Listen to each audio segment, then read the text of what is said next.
The fight for the playoffs comes to a conclusion at the sunny beaches of Florida, where only 10 drivers can pull forward to championship glory, and where the rest of the drivers will start wondering, what if? Good evening and welcome to round 16 and the final regular season race of the 4-Wide Racing Cup Series, live from the virtual Daytona International Speedway and Daytona Beach, Florida, as we bring you all the coverage right here on MaxSpeedTV.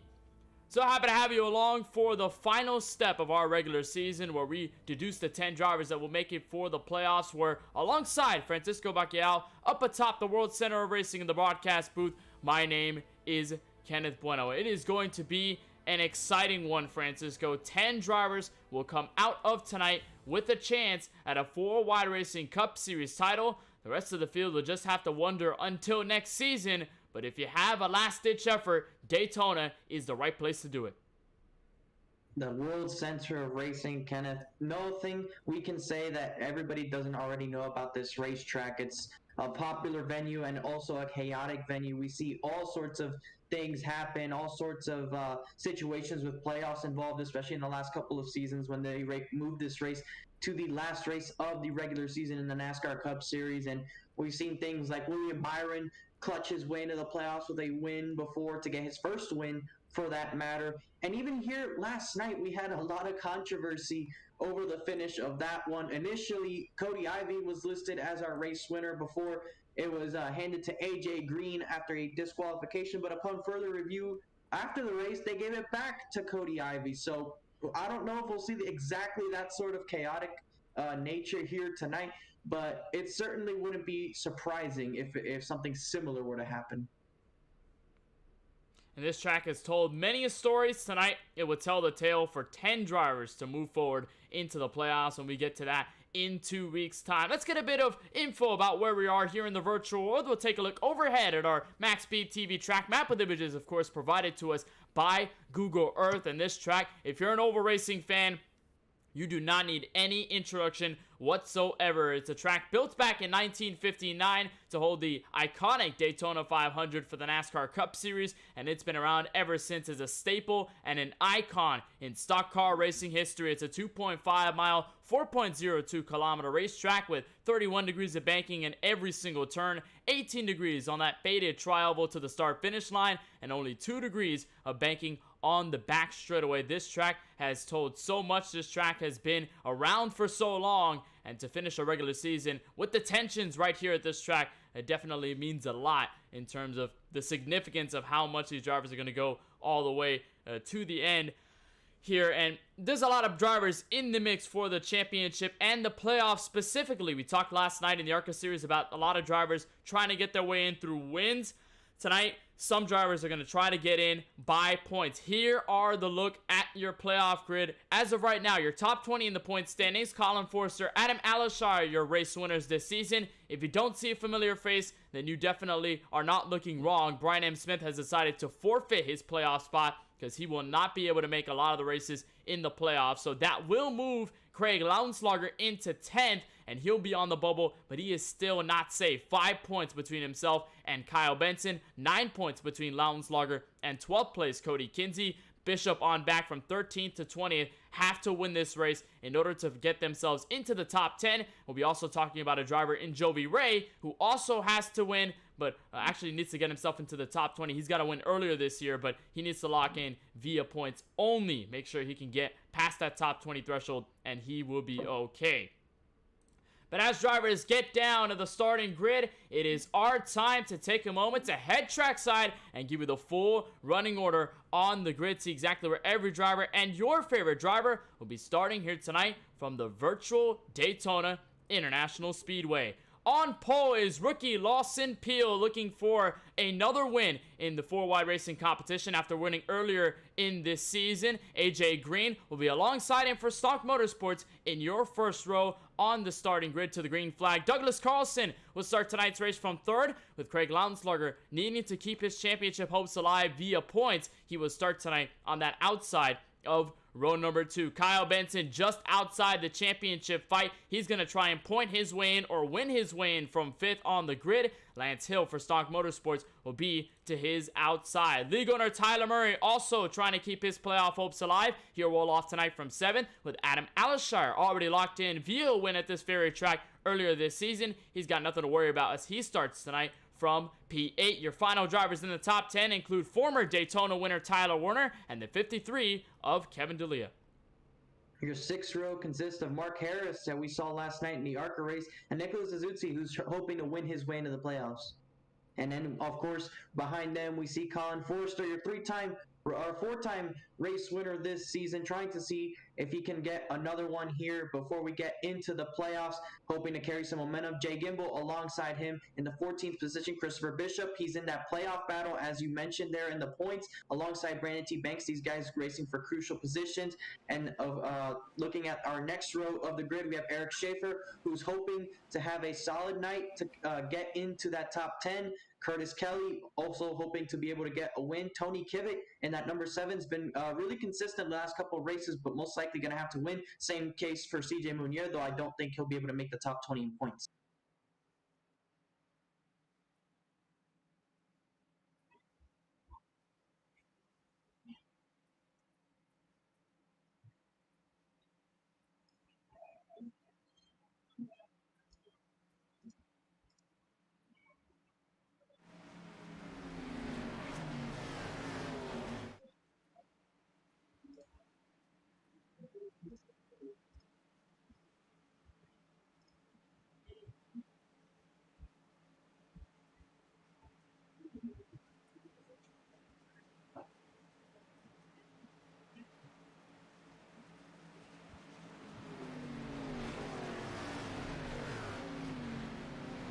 Keeping the car clean, which is easier said than done, because no matter where you are in this field, you're likely to get damaged at some point in this race. There's no straightforward keys to victory when it comes to Daytona, Kenneth. You and I know this. It really comes down to luck in terms of your positioning, being at the right place at the right time. And you don't know what that right place is, and you don't know when the right time is. You just know at the end of the race when and where it was. And of course, hindsight, one of the best tools, but we can't use that in active time.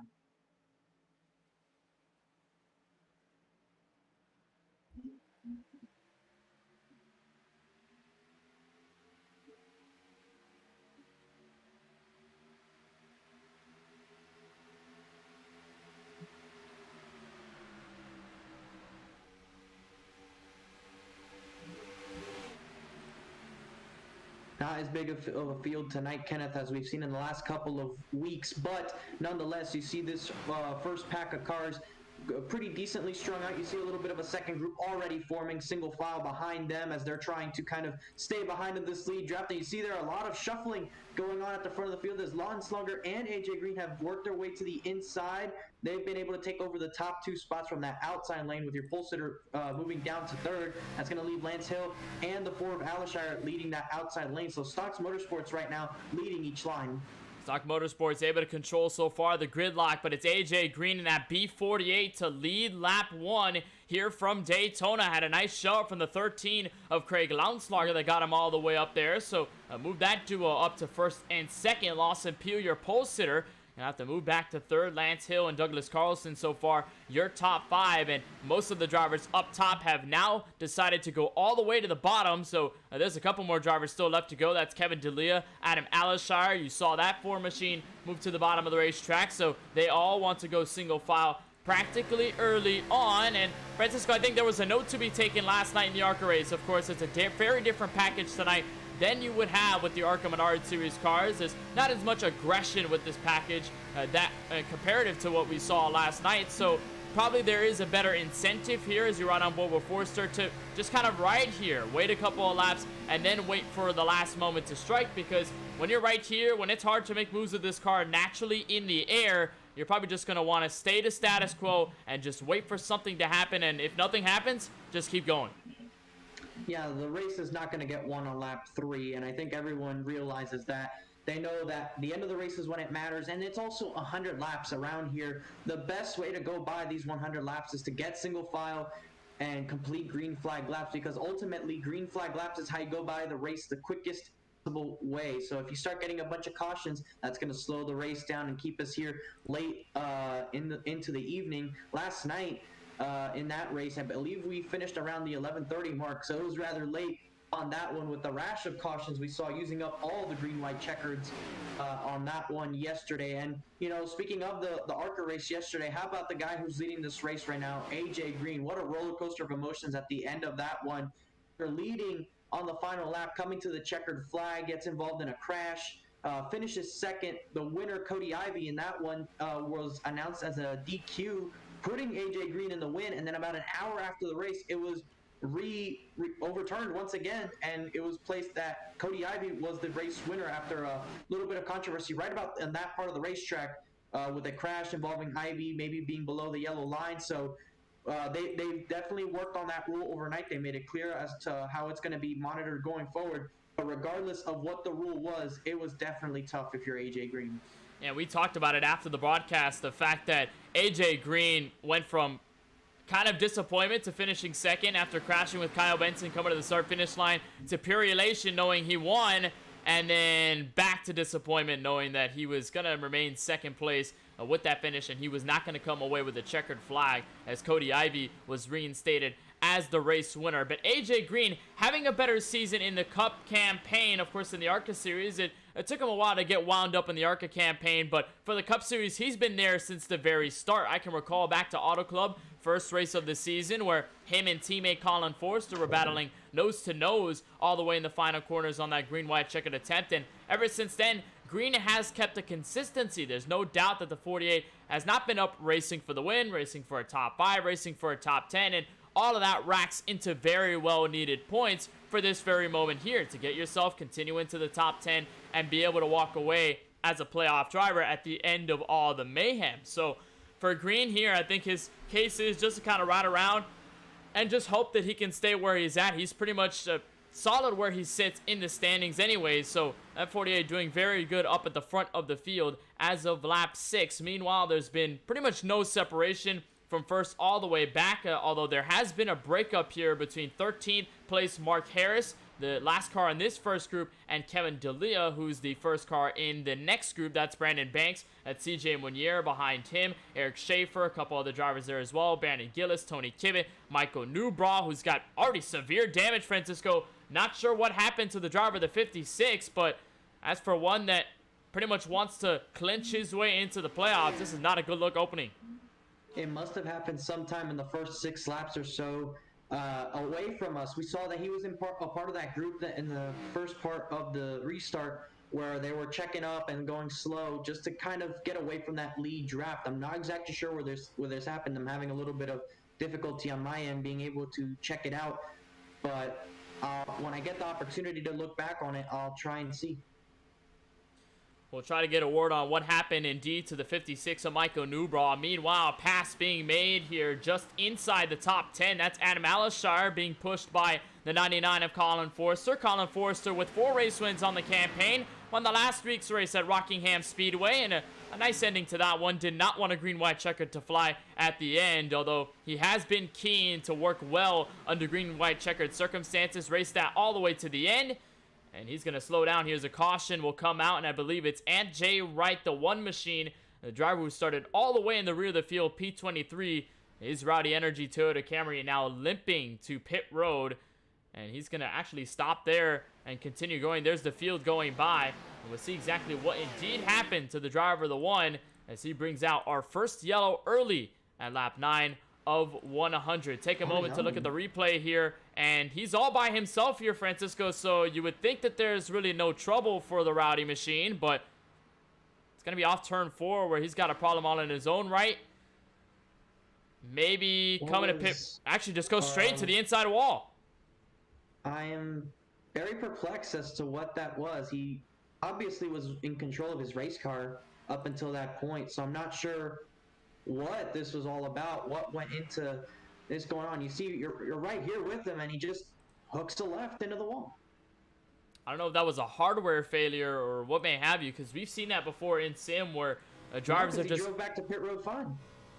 Well, I'm not exactly sure what happened here. Take a look on board. This is just behind Michael Newbraw, and we were just discussing that 56 with that severe damage. He was going to hit pit road anyway to get damage repair, but if you run on board right, it's a bit spotty, but just goes bam right into the inside wall. Not exactly sure why, but nonetheless, he does bring out the caution for the first time this evening, and that will slow everybody down. I'm not sure if it's going to bring anyone to pit road.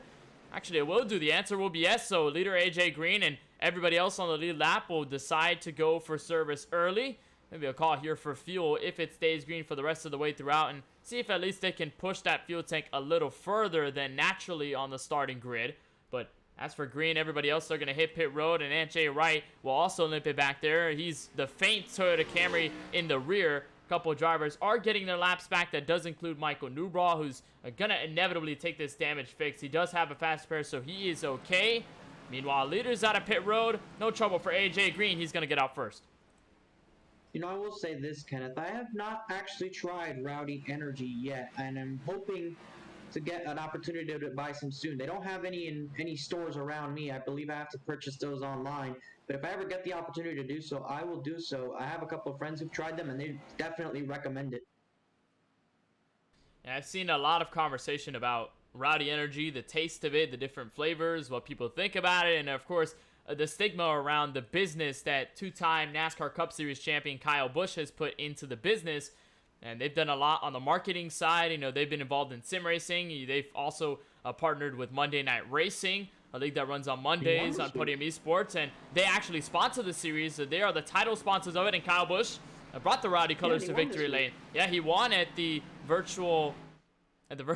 Well, I'm already blanking out right now, but he won. It was a blast to watch that. It was the Michigan International Speedway. Pardon me on that with the super late models, but he had gotten 2 wins before. One at the Talladega Super Speedway. I think that was his most recent prior to the win in Season 4. Apologies there. I think I should know more than anybody else about this, but nonetheless, the Rowdy machine certainly not in good spirits here. Ant J. Wright, as he's got some damage repair. We'll give you an update here on Michael Newbraw. He does indeed have the fast pair, so he's already burned it off. A clean Chevrolet Camaro for him. And it's an interesting placement here, Francisco, that this driver is in, the 56, and just exactly how he needs to get into the playoffs. He is part of the top 10, so he definitely is in a good spot to get into the playoffs, regardless of what happens. But Newbraw does need to finish 35th or better, which I think he's locked in already because we didn't really have a big field. So Newbraw is going to be okay. But at least for the other drivers in the playoff fight, Tyler Murray's in it. He needs to finish 19th or better tonight. 15th or better needs to go for Brandon Banks. It's going to need to be 11th or better for Tyler Warner to end up in the top 10. And then, of course, you mentioned Joey Ray at the top of the show. He is not here tonight, so there's no chance for him to go in the playoffs anyway. Yeah, Tyler Murray, I believe you said they're finishing 19th or better. That should be doable. We have about 22, 23 drivers in this race. We have a couple already a lap down. Murray himself right now is running, I believe he's running somewhere in the, I'm sorry here, I'm trying to work around this. He's in the 6th position, so he's relatively close to the front of the field, so he doesn't have to take too many risks at this point in the race. And considering the field entry, as long as he doesn't crash out of the race, it seems as though the 19th is definitely doable. It'll, I think, come down to if somebody below 10th in that top 20 area happens to go to victory lane like we almost had yesterday. We'll just have to see. And where Tyler Murray is at, he's in 6th right now. So if he can keep himself there and obviously keep himself above 19th, which should be relatively easy barring any circumstances, Tyler Murray is going to be part of that top 10 regardless. He's going to be into the playoffs. Well, pace car will make its way to the left of pit road. It'll be AJ Green, Lawson Peel. This time switched around. AJ Green, the control car on the restart, and he immediately gets the jump out at the exit of the tri-oval. Lawson Peel is going to find the space to coop up just behind the Chevrolet Camaro before sweeping to the outside, and now going to tuck back in for a moment, thinking about a pass, but nobody wants to go with him in 1 and 2. Almost got to that quarter panel, which is exactly what he was looking forward to do. Now he's trying to work him over right now. As you see, they work their way down the back straightaway on board with your race leader. There you see Lawson Peel right now sticking to the rear bumper of him, and right now he's stuck in that little bubble of air. Kind of can't get too much closer unless he gets any significant forward momentum and breaks that bubble and gets right to his rear bumper, and that severely increases the speed at which those two cars will travel, but it also increases the temperature on the car behind, much like you see Alishire right now with Murray.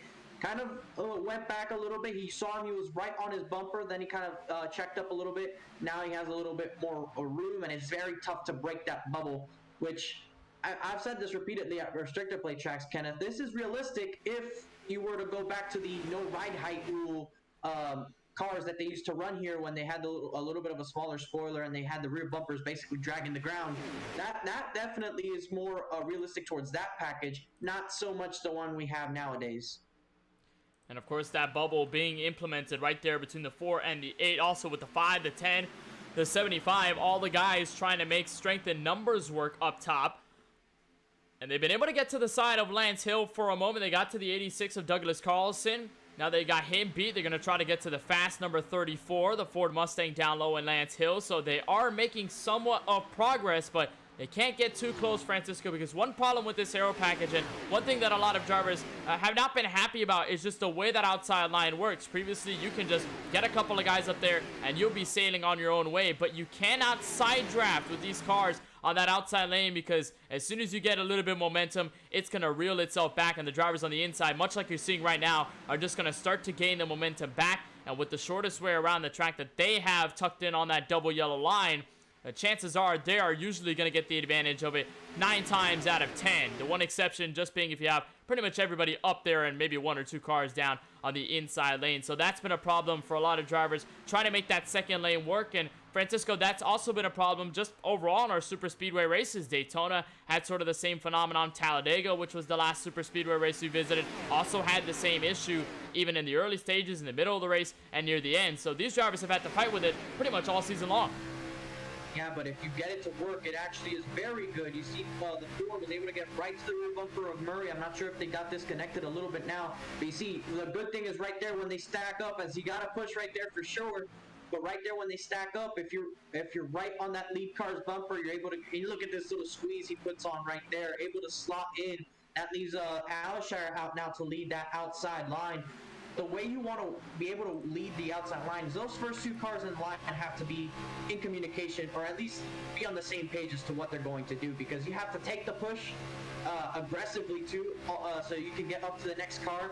You have to be able to side draft, especially in the corner. If you're the 4 car, you have to get on that 8 car. At the same time, not let the person behind him side draft you, which we've heard Dale Earnhardt Jr. talk about at plate tracks before. But the 5 car right here, he has to get on the bumper of the 4, and he does so. Have to push him, just absolutely push him to get him up to the next couple of rows. And you see that's grabbed the attention of Lawson Peel, at least momentarily. He moves up, and he's gonna get to the outside of AJ Green with the help of the side draft, and just like that, a little bit of forward momentum from the 5 pushing the 4, and that's how Peel moves up, and that's how Peel takes the lead. And now we've got an even outside lane with an inside lane. This time, Peel and Alishire are going to look to the bottom. They're going to sweep in front of AJ Green. And now Lawson Peel, your pole sitter, is back up to the front where he started this race. Outside line is starting to fall off just a bit here on lap 17. It was about 6 to 7 cars at its height. It's now only down to 3. And if you take a look at those 3 cars, one of which is fighting for his playoff life right now. Kyle Benson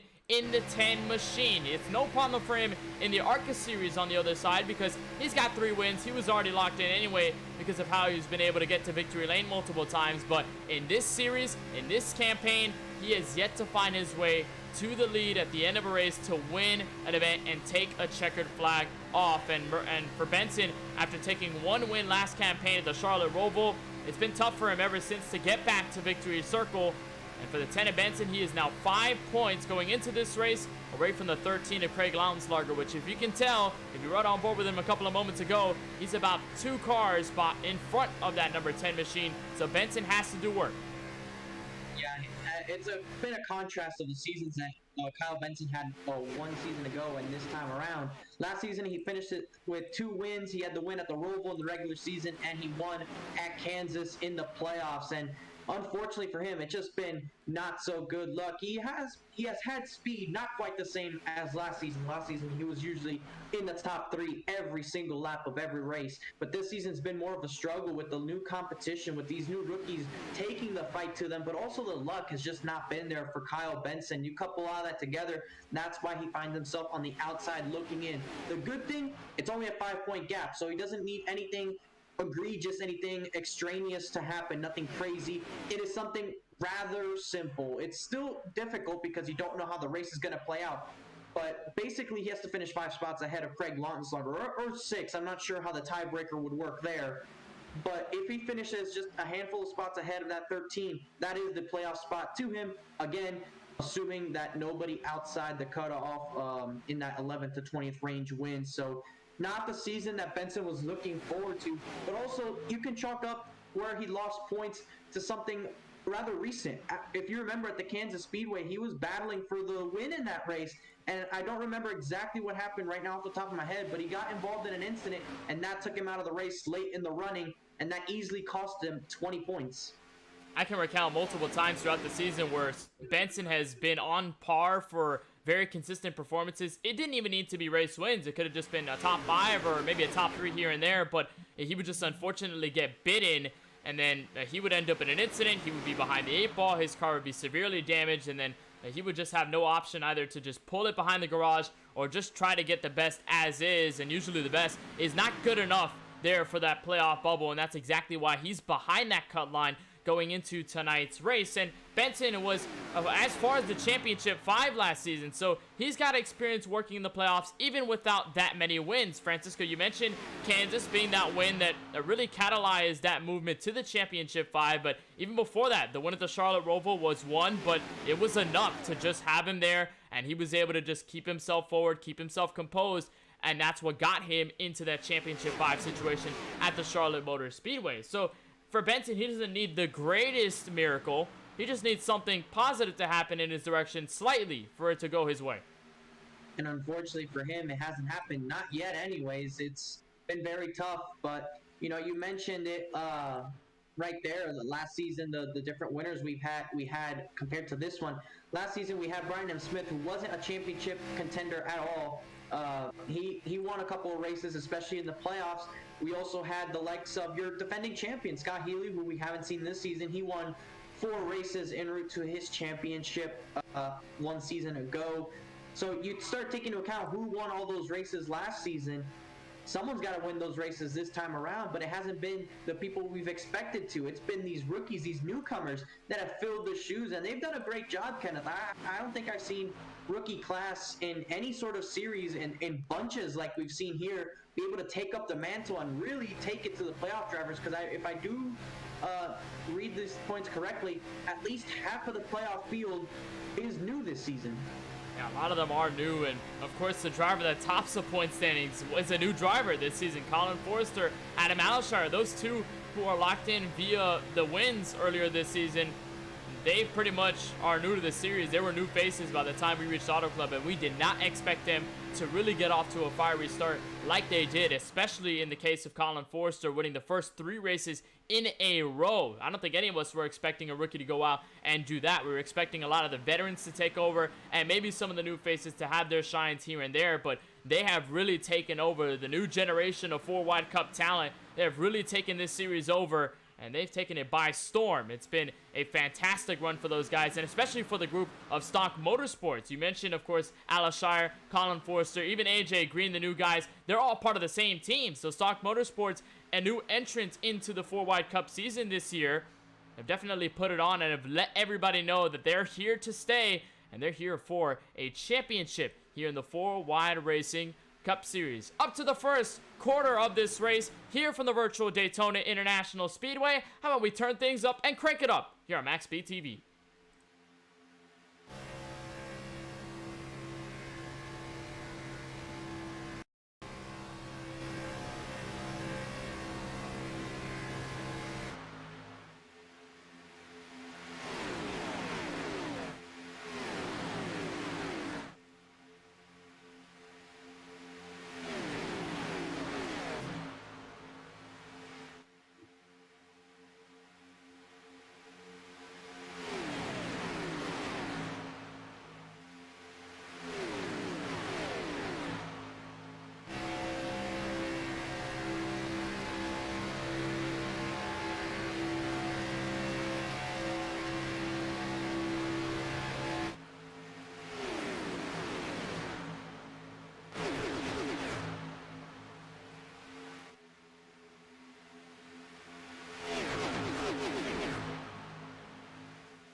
Leader has come across the complete lap number 27 of 100. Again, as I mentioned before the crank it up, we've officially crossed over our first quarter of the race here over our 100 lap, 250 mile race here tonight from the sunny beaches of Daytona. Lawson Peel continues to man the field. There's a lap car there, Tony Kibbett, with damage. He's going to let everybody by. But so far, Francisco Bacchiao, no moves at the front of the field, which is quite possibly what we expected. Some drivers maybe made the charge up to the top side, but for now, everybody wants to remain content and possibly wait for green flag pit stops.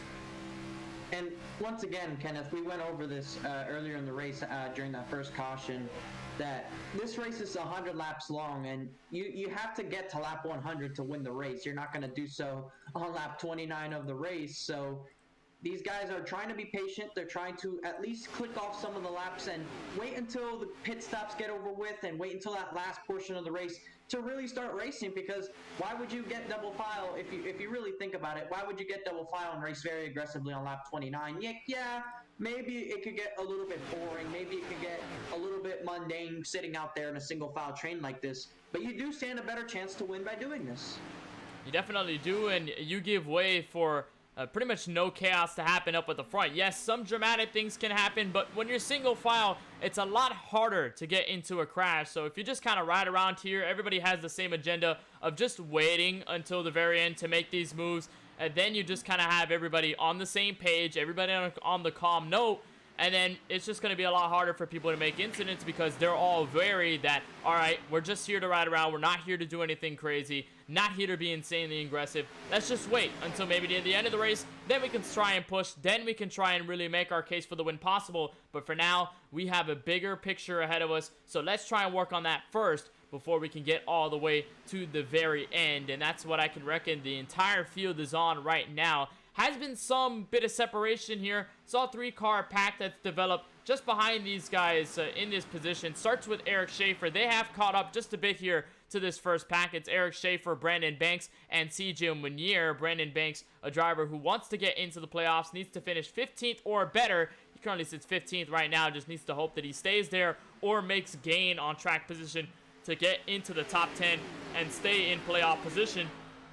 But as for now, Francisco, everybody's got to start to tail together, and as a driver, I know, again, you're kind of tucked in here. You just want to make these laps worth, but what do you kind of do? Do you try to entertain yourself? Do you try to just pass the time by talking to teammates? What do you try to do here behind the wheel when you've got moments like this? I don't think mine has exactly been the safest choices in the past. When I usually end up in a single file situation like this, here's what I've done, and I don't recommend everyone doing this. I put my phone right next to my dash. A little texting and driving, perhaps?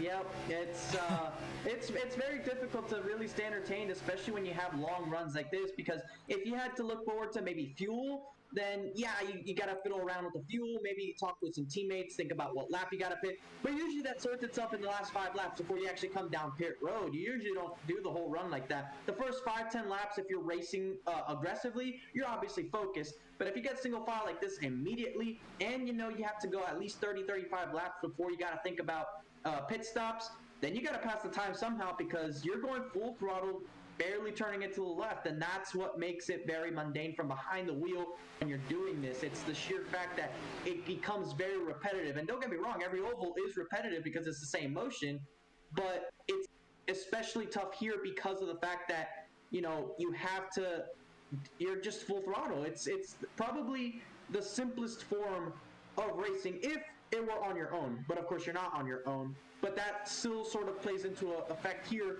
when you're by yourself. And I must say, these guys have a lot more patience than I do. Not that I wouldn't do that in the race. I'm just very impatient for most things in general. So they're definitely showing their patience, and it's very difficult to stay that patient, really. And they may get broken down near the end of this race, but as for now, lap 33, they remain okay up here at the front of the field. And if we stay like this without a yellow, then there is that possibility that drivers are going to go down pit road. That is going to break things up somewhat and probably make those drivers think a little bit more than just hanging into the line. And that's what's interesting, I think, about the plate racing, especially on these super speedways, is that it can be the easiest thing in the world if you're tucked in single file like this, but it can also be the hardest thing in the world when you're 3 wide, a couple rows deep for the race lead, like we saw at the ARCA race last night. So there's sort of that dynamic that you can have between a simple, mundane racing all the way at the bottom to very high intensity, heart pumping action up through the midfield and in the hornet's nest, as they call it. Some people would say the eye of the storm, really, here from Daytona, and especially at the wide track at Talladega. That's Michael Newbrough up at the top, the 56, getting put a lap down. So he's going to be on the 8 ball here, especially if we stay green. But you're looking at a driver here, not pretty much just hanging in here back in 12. But this camera is by design here. We're focusing on him for a reason, because he's in a very interesting position, Francisco, in the point standings. Right now, going into this race, he sits 17th in the standings. So he is within the top 10. Or top 20 rather, not in reach though of the top 10 via points. So what he has to do tonight is get to victory lane by any means possible. He does not need to points race. He just needs to win race, basically. He needs to get to the front of the field and win the race to get into the top 10 and the championship. And Vizzuti was a playoff driver last season, got a couple of wins at the short tracks. Recall the win at Martinsville, the win at New Hampshire. There's been a couple of times where that 75 has reached victory lane, but much like we've seen comparative to last season with veterans in the season, they have not gone back to victory lane ever since, with all the fresh faces taking control. So Vizzuti in a very tough spot because he doesn't need to points race Francisco like Kyle Benson does. He needs to get to the front, walk the field, and go to victory lane. In some form of fashion, being in a situation like Vizzuti is a lot easier because you know exactly what you have to do. You don't have to think, oh, what if this, oh, what if that, and things constantly changing throughout the race. No, if you're Vizzuti, you know you have to win. You're either going to or you're not, and you'll know immediately as soon as the race is over if you have done just that. So it's a lot simpler to be in that position and a lot less worrying. You can kind of get that off your shoulders, know that, hey, I'm just here to race for the win because that's the only thing that'll guarantee me being in the playoffs. Not only do you want to win normally, but that will get you in the playoffs. And if you don't, you keep racing, you're just not in the playoffs. So it's straightforward there from Vizzuti. But here right now is the main battle. We see right now Craig Longslaughter in the 4th position. Tyler Murray is right behind him in the 5th position. And also Kyle Benson's down in the 7th position. These three are on that cutoff trying to get into the final position of the playoffs. And I think only 2 of those 3 could get in. Not all 3 will make it into the playoffs. So it'll be interesting to see who exactly does. I believe Murray has the best shot at getting in of the 3 because he has all those points racked up. You mentioned, I believe he has to finish at least 19th.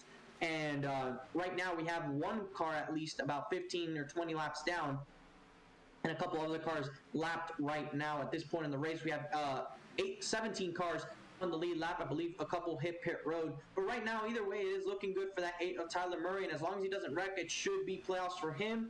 Where it really starts to get interesting is when you consider the likes of the 13 and the 10. Those guys are the ones going to be racing each other. Also, Kenneth, I just heard a report from the race chat. These guys might be thinking about a pit stop here in the coming laps. I'm not sure which group it was. I couldn't tell who it was, but somebody might be coming down pit road here real soon because we are ending the pit window.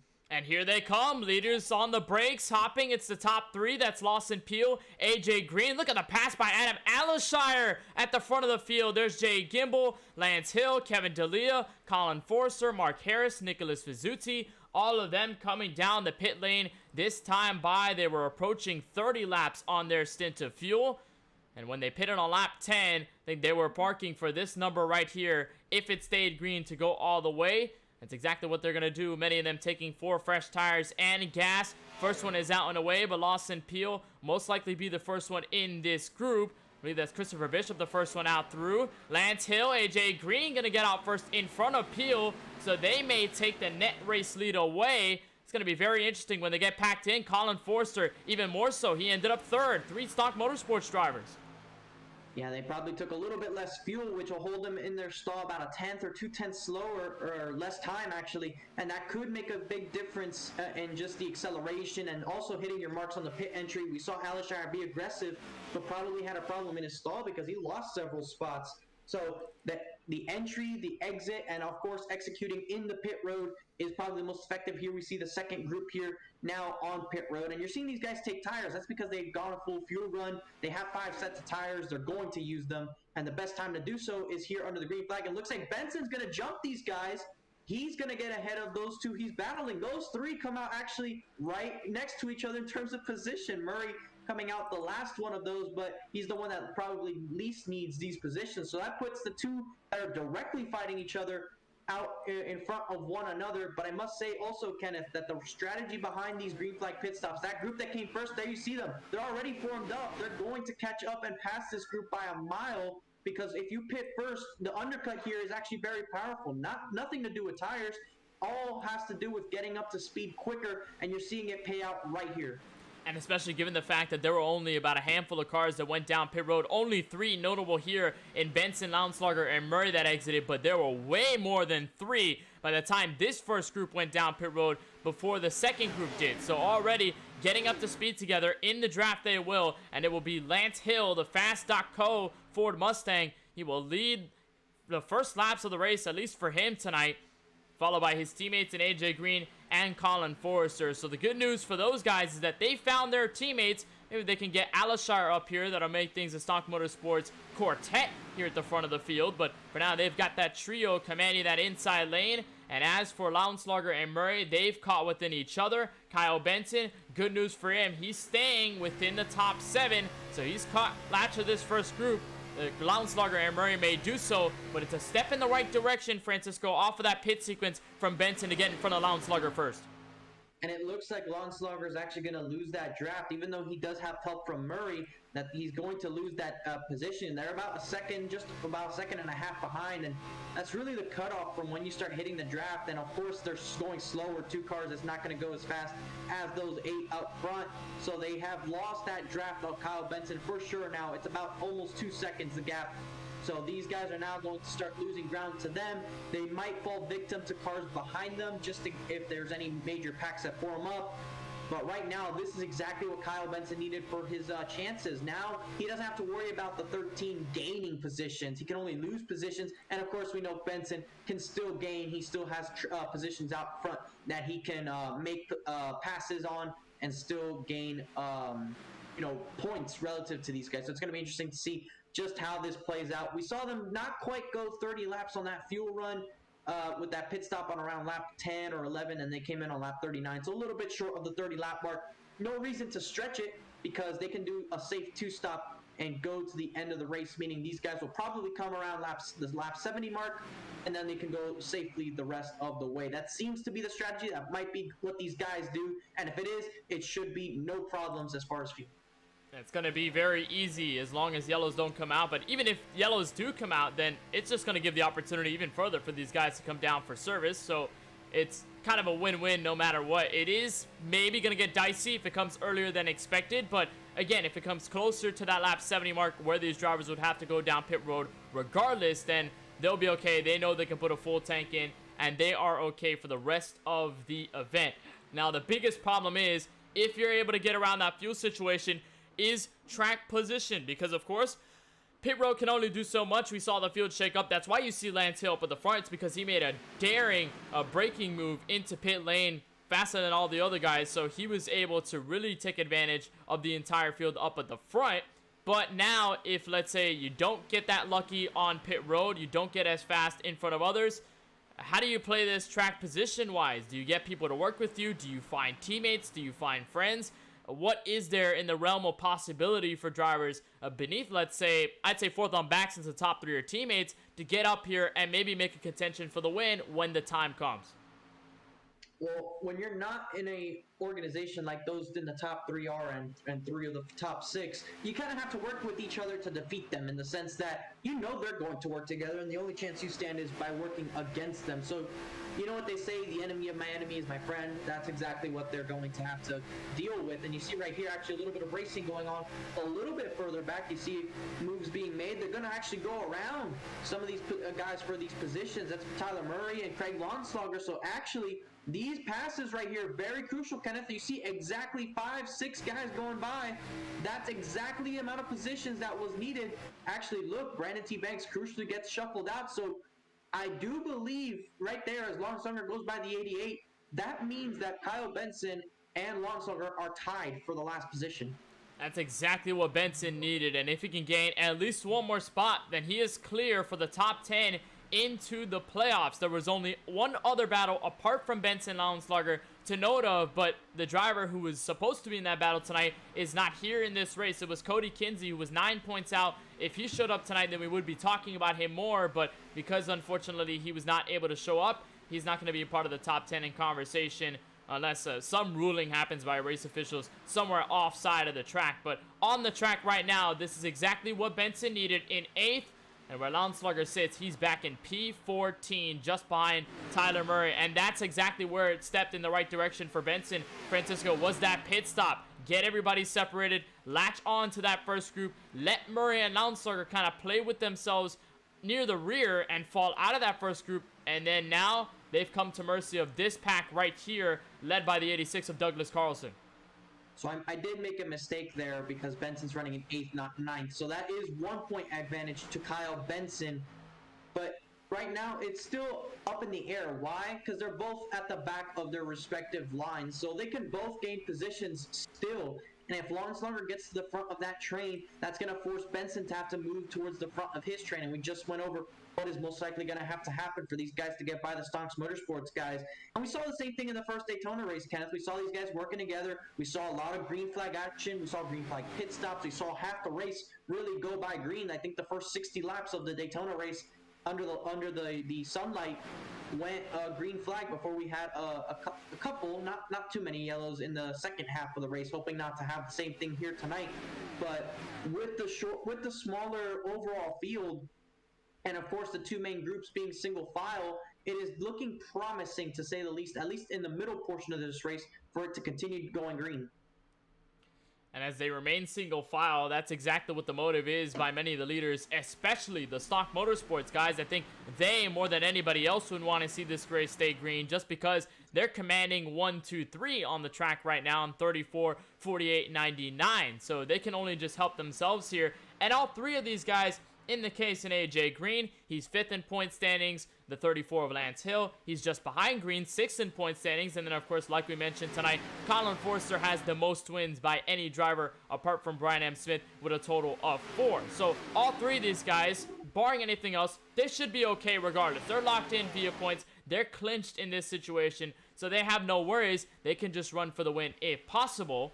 That's exactly what they're trying to do right now as of lap 49 of 100. But as we cross to the halfway mark of tonight's race, let's give you the race summary, see exactly and tell you exactly what's been going on here tonight from the virtual Daytona International Speedway. Coming to the line, we will have a total of 51 laps remaining. We've only had one caution in the opening 10 laps from the one machine of Anjay Wright, but ever since then, we have yet to be behind the pace car. We've had a total of 3 caution laps and a total of 4 lead changes. That's your race summary at the halfway mark, as Lawson Peel tried to make an outside move with Adam Alashire. They tried to get a little dicey. Alashire went low, and Peel loses out. Peel's going to lose out there and lose some positions, but he also, if you see right there, Benson actually gets in front of him, so that's an extra point. Kyle Benson moving up right there into the 7th position, and right now Craig Longer still sitting in the 14th position, so that's going to be crucial as far as the points, because who knows exactly who's going to gain, how they're going to gain, and all that all will play out. And they're starting to distance themselves from that second group. We're seeing that these guys are kind of pulling away, and they're kind of getting away from that undercut range. And I mentioned the undercut during that first sequence of pit stops. The undercut here is nothing about the tires necessarily, but just the time you gain from coming down pit road first, getting organized quickly, and getting organized on the way out. Having clean stops and getting formed up, getting back out there as these guys have a little bit more trouble trying to get together in the first place to make pit stops. So you see this pack actually in the front is kind of getting a little bit squirrely. Not too many passes going on, just a little bit of going all over the place, and that's actually cost them a little bit of time. You see that second group kind of not too far off. They're kind of there, and you see it's actually kind of broken up to an extent. Lawrence Longer's moved up to the 12th position, so they're actually level on points once again, those two that are racing for that final spot. So things are changing a ton, Kenneth, and about 15-20 laps left until we have our second round of green flag pit stops under this sequence, and we have to see just how these guys position themselves for the end of this one. And also of note, this driver right here, Douglas Carlson, along with Nicholas Vizzuti, they were part of a second pack behind the main group that we talked about earlier. They got by Tyler Murray and Craig Lownslager, Brandon Banks, a lot of those other drivers. They kind of broke up within each other, but now Carlson and Vizzuti themselves, they're now within draft of the main pack. There's Brandon Gillis, Matt Campbell, Ford Mustang is who are on board, and then up ahead, that's Lawson Peel, who lost out in a battle with Adam Alashire. So that's the reason why the 12 machine is back at the end, a tail of that first group, certainly sitting in P8. These drivers kind of falling back, but no doubt if the leaders continue to check up, that they'll start to accordion back together, and it will only be a matter of time before they start to be back in the fight once again here of lap 53. So we are getting remarkably close here to pit stops. We should expect them probably around lap 70, probably maybe 68 to 70. So it is going to cut it close to that range. Drivers right now have completed approximately 14. They'll come across the line for 15 laps on a full stint. So as for the moment, they have nothing to worry about. They just got to keep clicking off laps all the way until the very end. And for the moment, pretty much nothing has been happening. Just drivers kind of accordion, drivers in drafts, drivers maybe working together. But for the most part, again, it's been the common theme, Francisco. These drivers just want to get to the end. That's exactly what they're doing.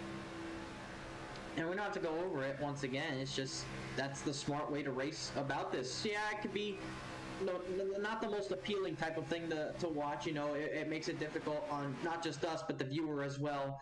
But you have to also understand what it's like to be the driver in this situation. You don't want to be in a race where you have cautions every 5 laps, you have a bunch of damaged race cars, and of course you don't give yourself a chance to win the race. By doing this, you do give yourself a chance to win the race. And you know, I went to the Daytona 500 this past year, Kenneth, and they did this. Not on the inside, though, on the outside. After the big crash and after that rain delay, those guys decided, hey, big crash early, a big delay. Let's just keep it easy here until we get to the end of the stages, get to the end of the race, and then actually decide what the actual final positions for those are going to be. Otherwise, let's just keep it single file, because we don't need to be racing each other that aggressively when it's not going to matter. You're right on board with Kevin D'Elia in the 53. And Kevin D'Elia, a new driver into the 4-wide racing landscape. Of course, joined the ARCA series not too long ago. Same deal with the Cup series. And he's been riding along with these guys ever since. Not a driver that's eligible for the playoffs in any way, shape, or form. As I believe he wasn't going to be locked in anyway via eligibility for making starts. But Kevin D'Elia, what a good run he's had tonight so far. Especially given that first pit stop was riding in the top 10. But how about the 53 has moved his way up to 4th? Up to the 4th spot for Kevin D'Elia, and he's kind of been there for most of the race, so he's had a subtly quiet, good night going for him. And of course, he's really only here to try and win the race. He has nothing to go for as far as the playoffs, no point situations, nobody's really battling with. So it's all about finishing the race in P1, and right now doing a solid job being in that 4th position. You see actually a little bit further back, Benson's kind of losing a little bit of ground to those in front of him, but crucially, it looks like a group has actually caught up to this lead draft. I'm not sure it's the Launslager group, but it's actually a group of black cars that have caught up to them. There you see the 8 of Murray and Launslager. They're still kind of catching up, but that's because they had the draft off these guys for a little bit of time. And if they're just hanging in there, which they should be, they're about 1.5 seconds behind. That's going to just tag them along a little bit, and if they get the right brakes, that should keep them permanently in it, especially if they start checking up towards the rear end of this field. And if that brings Launslager back into this mix with the likes of Kyle Benson, that'll keep it wide open for that last run. That's exactly what they want to see, and that's exactly where they want to put themselves in, especially since they've had to adapt here on this situation, Francisco, because if you're going to be back here, you're in this duo, you're within Murray and Launslager. Of course, Murray has no worries other than he wants to go for the win, but as long as he stays where he's at, he's good. He'll be okay to make it into the playoffs. Launslager, on the other hand, he needs to make some work up because now he's behind Kyle Benson, and now he has to make sure that he stays within that 5-point cusp in order to keep himself ahead above that cut line. So when you're back here, now you may think that it's probably going to be the best place to not maybe catch up to these guys directly, but to maybe gain a bit of ground, get a smidge of draft, hope that they maybe hold themselves up a little bit, and then be at least within some distance for the pit stops, because if you can get within range, then there's a possibility that somebody messes up, somebody gets a longer pit stop, there's a penalty issued, and you can either gain spots from there, or maybe get yourself in a bigger group of cars, and that can set you up inherently for the last step of the race, which again, like we mentioned, it's a one-stopper now from here to the end if a caution does come out. But as for the leaders, there's no concern. They are leading this group in full force. Stock Motorsports controlling the top 3. We'll take a short break, but you won't miss a thing here on MaxSpeedTV as we continue our coverage of the final regular season race for the 4-Wide Cup Series.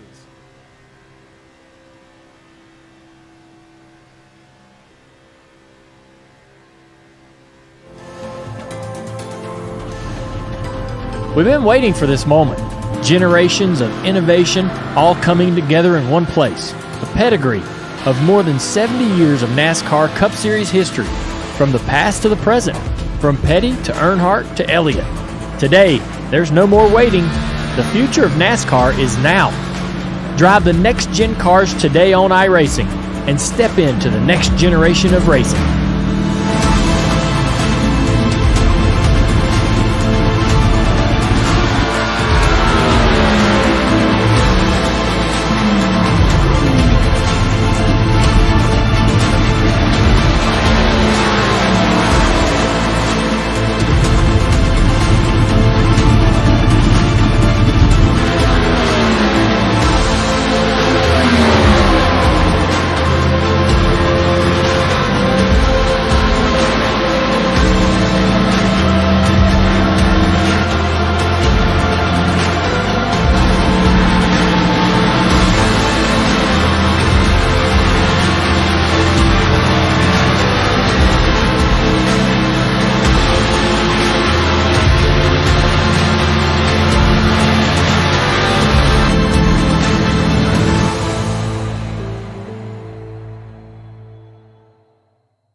iRacing is a sim racing game that combines a true-to-life racing experience with an online community of virtual racers from all around the globe.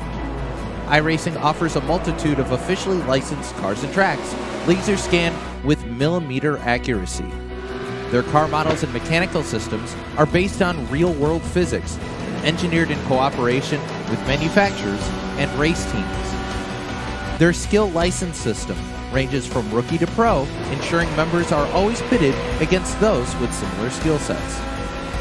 Members are able to sign up for a weekly race series, compete in time trials, host a private race with friends, and participate in racing leagues created and run by the community. With over 170,000 members, iRacing works in partnership with renowned motorsports organizations like NASCAR to deliver virtual races based on the real-life NASCAR Cup Series, as well as many other series on the NASCAR ladder. iRacing also features team racing, providing a variety of options for members to create and manage their own teams.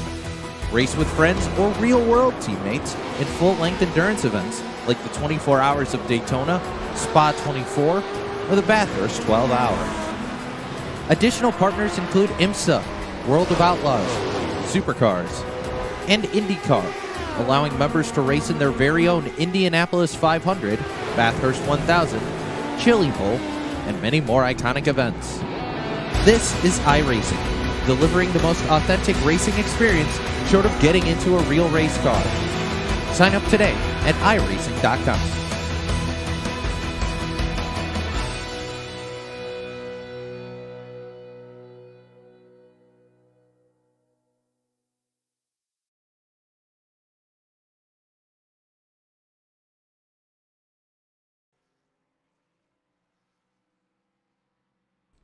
Welcome back to the virtual Daytona International Speedway for the final race of the regular season of the 4 Wide Racing Cup Series, and you are watching the first batch in the second round of green flag pit stops involving the 25 of CJ Munier, Eric Schaefer, Brandon Banks, Michael Newbraw, and a handful of others waiting for the other guys to get out so they can get into the group and get back going. We have gone the first 64 laps with only one yellow, and we stayed green ever since, and these are your top leaders who may hit pit road, Francisco Bacchiao, a little bit sooner than later because, of course, undercut may be the strategy, and they've got the numbers to make things work in the draft. We're still waiting, though, as we get to lap 65.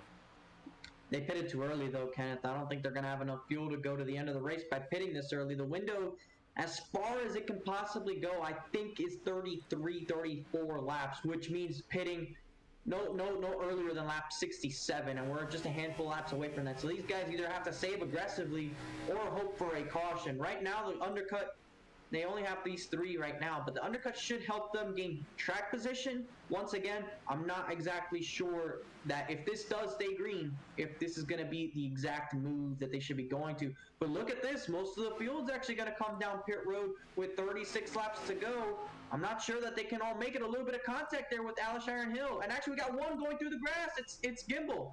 Gimbal around in the grass. He's able to save it, but I'm not sure whether that's going to be a penalty issued for the Chevrolet Camaro. But as for everybody else, they get down pit road okay. Colin Forster was miraculously the first one to take charge of that pit road group as they were slowing down.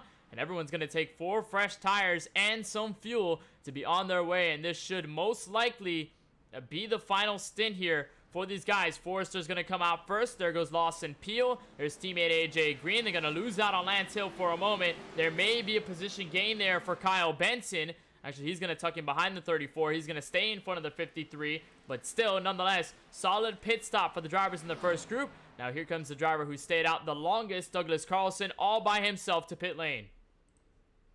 Not the way you want to come down pit road at Daytona. You definitely need several friends here to stand a chance getting up to speed.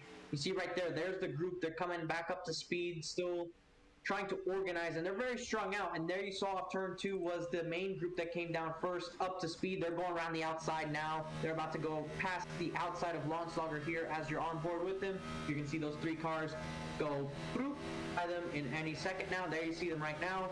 Schaefer, Banks, and there you see Munier. So those guys, they definitely most likely cannot make it to the end of this race. And interestingly enough, Kenneth, if you see right there, a little bit closer to the front, Forrester, Green, Peel, Hill, there they are right there. There's Benson. So he's once again has stayed with this main group up in the front, and that has not allowed Lautenschlager to make any inroads directly on Benson. So Benson, being last of the lead group, is running in 7th. And as far as we can tell right now, the 13 of Lautenschlager is running in the 12th position. So still, actually, no, Lautenschlager is moving up. He's up to 11th. Right now, Lautenschlager is +1, according to my calculations, him running in this position. So right now, Benson would have to gain spots. So if you were to add 3 more in favor of Lautenschlager, if you were to get in front of these guys and lead this line for the rest of the race, that means Benson would have to finish, I believe, around 3rd. So Benson's got some work to do if he wants to try and get that last spot. It is coming down to the wire.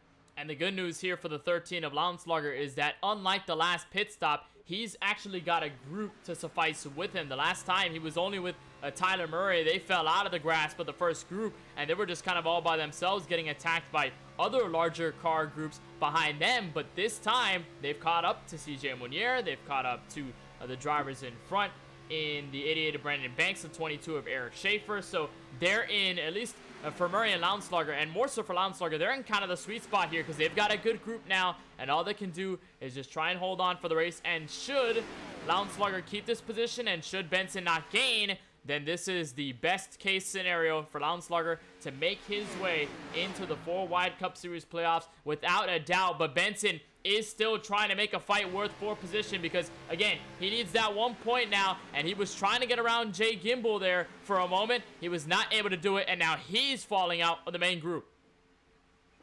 Well, he's still going to be hanging on. You know that you can go about well over a second behind the car in front of you and still sort of keep it. So even though it is strung out, he'll still have the draft. And you see actually a big aggressive cut right there by Austin Peel. That's going to check them all up there momentarily.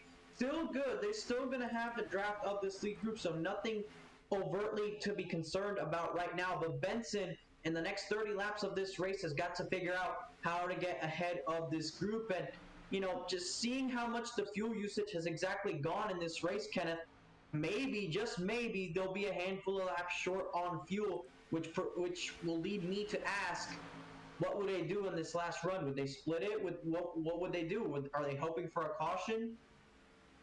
It's going to be all up in the air here in the final now. 30 laps once they cross the start-finish line. Also, to give a quick correction, that pass there that Benson was trying to complete is not for position. I mentioned that the 85 of Gimbel had some problems entering pit road into the grass. I believe he was penalized for it. So he is a lap down here on the racetrack. He is the first car 1 lap down. So if a caution comes out, he should get the lucky dog. So Benson is not trying to get around him for points. He's trying to get around him just to get to the drivers that he needs to get around for points, in which the first car he needs to get around for points is 6th place, Lawson Peel, 2 cars ahead in that Budweiser Chevrolet. So Benson kind of in an awkward situation here between a lap car and that buffer between himself and all the drivers in the main group. The good news is that he's still within the draft, so as long as he can keep himself there, that's all he needs for the end of this race. But now the problem arises, Francisco, because if you ride on board with the Kodiak Chevrolet of Eric Schaefer, the second group is fast and they're starting to catch up. They're starting to close in there, and there's still about 3 seconds, and actually there's a crash going off in the front of the field. Crashing in the front of the field, everybody scrambles, and it's AJ Green, the 48 machine who started on the outside of row 1. Now it's severe front end damage, and while you were riding on board with Eric Schaefer, you saw the field pretty much going every which way to make sure they were not involved in it. And as we were talking all race long about drivers staying content in a single file line, nobody was content this time in the last 30 laps, as we have our second caution of the evening out of 100. Take a look at the replay. This is in between teammates Colin Forrester and Lance Hill. And there's some problems at a turn 4, Francisco. Not sure if there was some teammate love that happened not to be love. And it was right there. A bit of tango with Colin Forrester, and Forrester goes hard into the outside wall. Yeah, it looks like Green was getting aggressive with the pushing, and you see the 99 kind of dripped up the racetrack at the same time. But if you're AJ Green and you're in this great position towards the end of the race, if you stay single file, this race goes green to the end of the race. And, you know, just tagging the back of Forrester, getting him loose, and Forrester obviously overcorrects it. and that causes the crash here on the front straightaway. So that takes out those two, and we'll see if we can get on board here from Lance Hill, because I'm not sure if exactly he got a piece of it just slightly here as he sees his teammates taking each other out in front of him. See right here, if you're AJ Green, if you see anything happen to the car in front of you, you would definitely want to lift, just because you lose nothing by doing so. You got a teammate behind you who's going to lift for you. And you see right there, just the C's part for Hill. They both go to the outside, but that's very unfortunate for Forrester and Green. The good thing for them is they do have the faster pair, and the good thing for everybody is they now have enough fuel to get to the end. The downside, the intensity is about to pick up about 10 notches. And what that did is bring everybody together. There's Hill with some damage. There's multiple drivers out of pit road. And guess which drivers are first and second out of the pit boxes? Kyle Benson and Craig Launslager, the two fighting in points for that cut line all night long. And if it stays like this, Benson is not going to have a good time. He needs Launslager to fall very quickly, but it's still a good spot for Benson to try and win his way in. Well, no, Kenneth, he'll get the spot if he wins. He will, exactly, but if he just stays here and Launslager kind of just fights him very toughly, then it's going to be even worse there for Benson. And best believe there's going to be some pressure here in the final 30, given the fact that Launslager does not want to see Benson win this race, because if Benson does, obviously that breaks away any sort of points fight, and Benson's just going to lock in directly. It's a win-and-in situation. He's inside the top 20 in points, so regardless of what happens, if he takes a checkered flag, he's part of the championship hunt, and Launslager will be bumped out. So that 13 AMD Toyota Camry needs to act quick here, as he's most likely going to be in the outside or inside of row 1, depending on what Kyle Benson chooses, although I presume he's going to look to the inside lane, and we'll see exactly what happens there, because he is going to have teammate Tyler Murray behind him. And this is going to mean a lot more now, Francisco, which we haven't really touched on all night long, apart from Stock Motorsports, is the strength in teams. There are teams in this series, Stock Motorsports being one of them, Big Fast Racing, and Murray Reedy Motorsports being another. And guess who's in that group, in that team sort of section? Kyle Benson, Tyler Murray. They're both teammates, so they will most likely want to work together here on the next restart. And if Murray can give the push to Benson, Murray just needs to hang on where he is, and he just needs to stay above the certain position. He's going to be a part of the playoffs, so it's going to be good here to help his teammate en route to the run, but actually Benson chooses the top side. Yeah, the awkward part is that the three of them are kind of teammates, in the sense that Launslager works with them. They're very closely associated. I don't think they're actual teammates, but they're as close as teammates as you can be without officially saying you are, and that definitely makes it awkward, but also very tough fought between those, because obviously you don't want to let each other down. You wish the other one could make it in, but unfortunately it has to be this way where only one can do so. I mean, at the same time, Kenneth, I'm not sure exactly how many points ahead is the driver in ninth. I'm not sure if they're in a safe spot right now, in the sense of, can Launslager pass the driver in front of him in points? With Benson winning, those two get in and ninth gets knocked out. I'm not exactly sure the odds of that occurring, because we do have a little bit of a smaller field right now. And if you look around, you see Murray up there in position. You see Alishire up there in position. You see Vizuzzi relatively up there in position. Green up there in position. So guys that are ahead of the 13 in points, they're not that far behind him. So I don't think that's actually a possibility. It still can happen, just doesn't look like it will. Well, at Daytona, when you bring the field together under 30 laps to go, the door is wide open as Benson will immediately hop on the gas for the restart on lap 75, coming at 25 laps remaining here from the World Center of Racing. Benson already coops to the inside, and he now waits for the huge draft that will ensue from Launslager on back. Launslager with a push from Tyler Murray in the 8 machine. Will the 13 make a move? He is not going to be able to do it out of turn 2. And for the moment, the field single file is out. They're going to wait for the last laps to make something happen.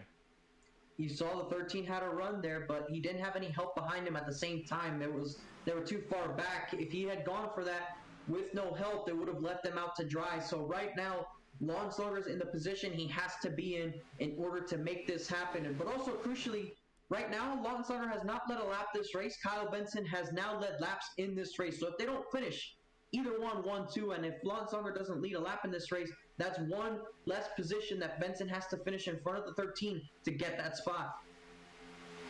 As they remain all single file, and now you got to imagine what's going to happen here between the 10 and the 13. This is really the closest, Francisco, that they've been all race long, right in position with each other. We mentioned that there were maybe a couple of cars between each other, maybe 3, 4, 5 cars in a buffer, but now there is absolutely no barrier between where Lounslugger is in second and where Kyle Benson is in the race lead. And if you can recall, the last time we visited Daytona for a regular season finale race, the driver who locked himself into the playoffs, Tyler Murray, was the winner, and he won it in that last event. He needed to win in that last event to secure that spot, and Murray was able to do it for Big Fast Racing. So can Kyle Benson do the same at lap 76, now 77 to 100? Telemetry tells us just shy 18 minutes till we get to the checkered flag.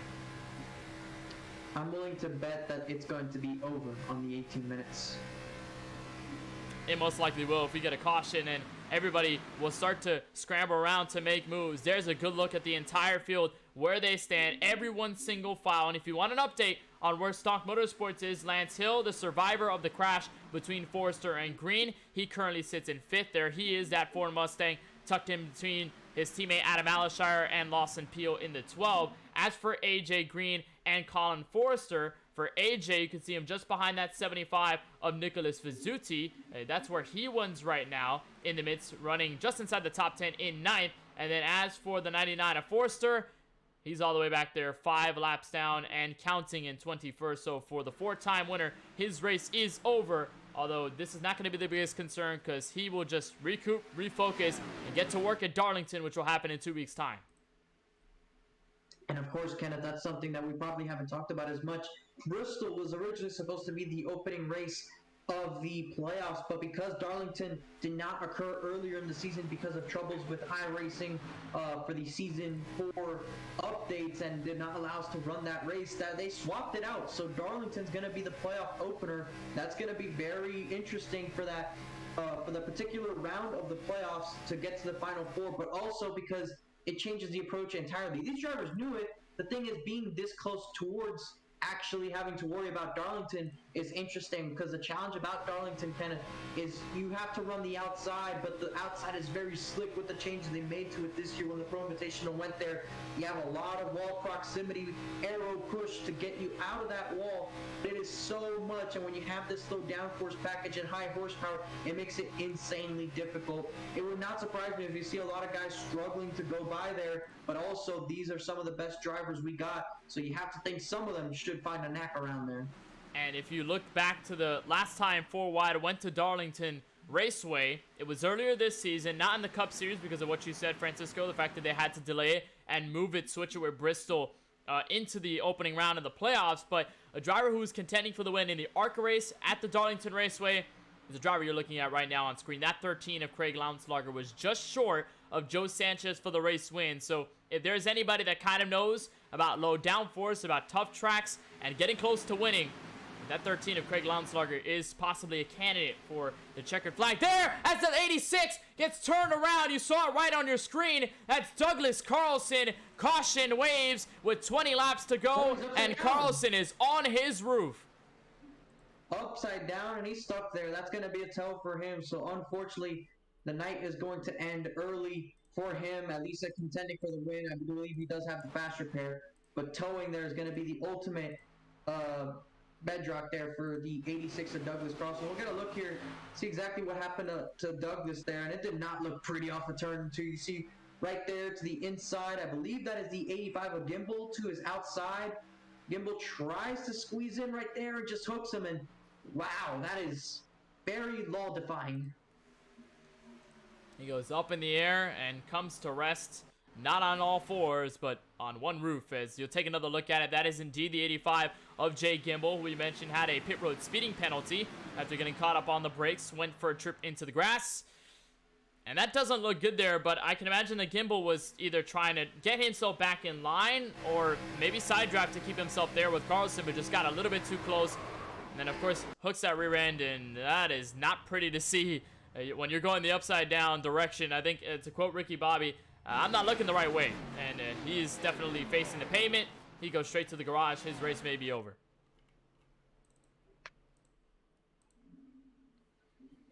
So caution out with 20 laps to go. That will force these drivers into a very peculiar instance because maybe there could be some takers on pit road. But we'll just have to see for the moment. Some drivers may look. No drivers seem to fake. And for the leaders, their resounding answer is going to be no. Actually, Lawson Peel will decide yes. Lance Hill going to fake out. So Peel going to be one of the, I guess, minimal drivers coming down for service this time at the 20 lap to go mark. And because everybody's pretty much good on fuel, there is really no concern to go down for the pit road other than maybe some damage repair or maybe some other things that they can use here from Daytona. So now I think, Francisco, what that will do, this caution, is going to allow these drivers to think a little bit more. This is our third caution of the evening after our first two. So now in crunch time, if we're trying to build up the tensions between the 10 and the 13, you could potentially argue here, Francisco, that it has gone up dramatically, sort of the tensions between these two, and they're only going to continue to get up if they've got time like this to think about what they're going to do.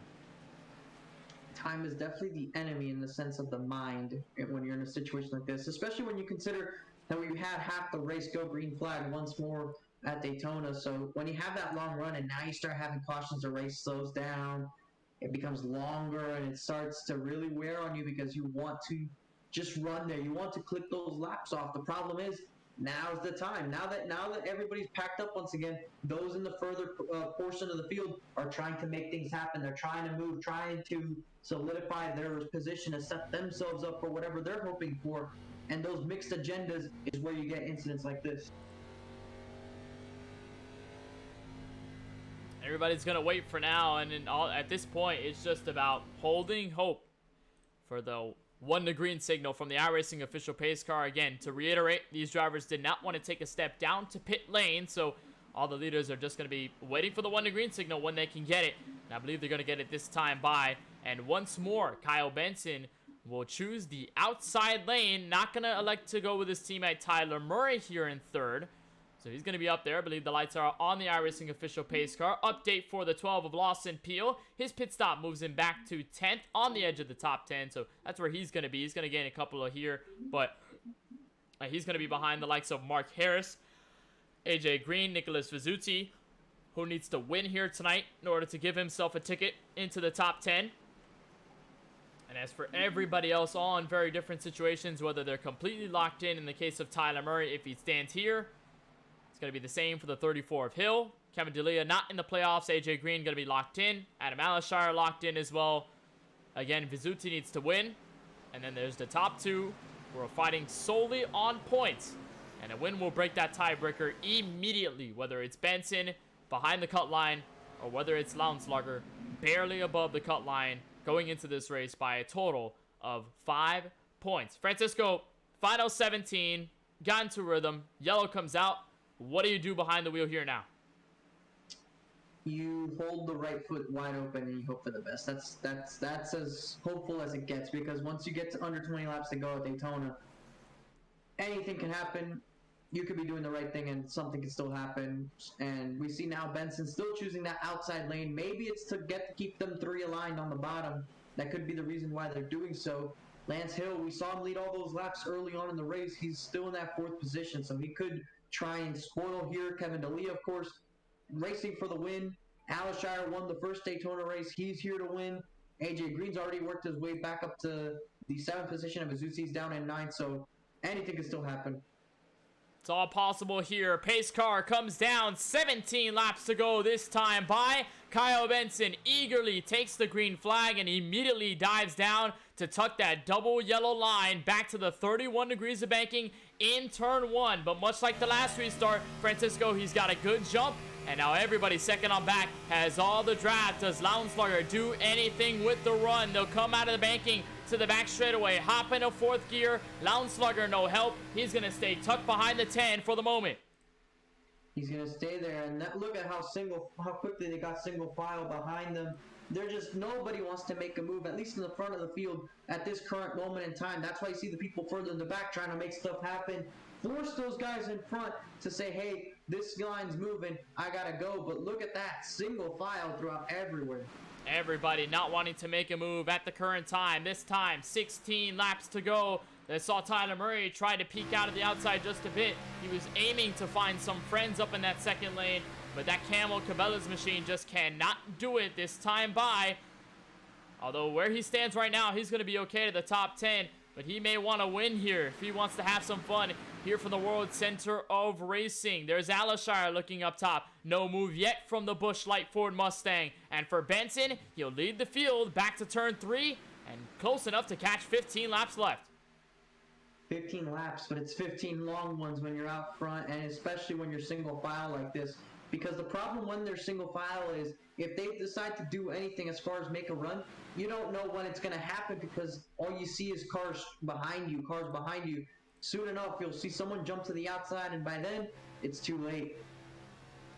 And if you're looking at too late, of course, Benson up in the front, you can argue that he's in the catbird seat right now. So in the way this aero model kind of plays through, now it's going to be probably rather difficult for these drivers unless they kind of just get everybody with them. Because let's say if these three right here in Hill, Murray, and Landslugger try to make a move, they could clear Benson theoretically, but then that's going to open the door for Alashire. It's going to open the door for Kevin D'Elia. It's going to open the door for all those drivers behind them. They probably will go to the inside knowing that's the predominant lane. They're going to fill that hole that was made by those drivers and then still give Kyle Benson a shot to hold on to the lead. So if you're tactically planning this blueprint here, Francisco, what do you have to keep in mind here by the time you get to the final laps of this race, and when do you make this move, most importantly? You don't want to wait until the very final lap, just because with this bubble, you don't know if you're going to penetrate through that gap that you have to the car in front. So you have to probably do so with around 2 or 3 laps to go. And we've seen this in real life too. You can't really wait until the last lap anymore and make it work effectively. You have to properly set it up 2 or 3 laps in advance. And of course, nobody wants to do it too early, but you have to at this point with the package, with the way they've changed it. You got to do it that early. And for Landslugger, you got to think that he's probably holding out that Tyler Murray and a lot of those other guys are going to go with him because he's really worked with some of them throughout the night, but he hasn't really done so much. As the yellow comes out, there's a wreck near the rear of the field as everybody scrambles. And again, we will have a yellow. It's Douglas Carlson once again bringing out the yellow. This time, Curtis Kelly, the second car involved. And we have, once again, another yellow here in the waning laps of this Daytona 100. And for Douglas Carlson, who just came off of pit road, off of a faster pair from tumbling on the back straightaway, his race could definitely be in shambles here. 2 laps down and with potential engine damage. Not the race that Douglas Carlson was looking forward to. Of course, Douglas, our usual race control, decided to join them out here tonight. And right there, looks like Curtis Kelly tried to squeeze in after losing a lot of momentum. Trying to go line. You see right there, makes a move to the outside. Doesn't really have anything going on for him there. He's just going to lose a lot of momentum. It looks like he checks up here, tries to shoot the gap. Swerves a little bit, just a little bit of a mistime there.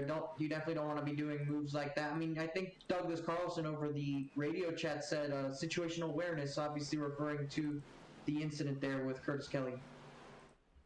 And that most likely will seal the deal for Douglas Carlson's attempt at winning this race. Couple drivers looked for pit road. I was going to think for a minute that Benson, I don't know why he was going to jump that track position, but he tried. He tried to get people down with him. He's not very well successful in that attempt, but he did attempt it nonetheless, and he's going to continue in the race lead as of what's going to be, I think, 12, maybe 10 laps to go when we get back to the green flag on the restart.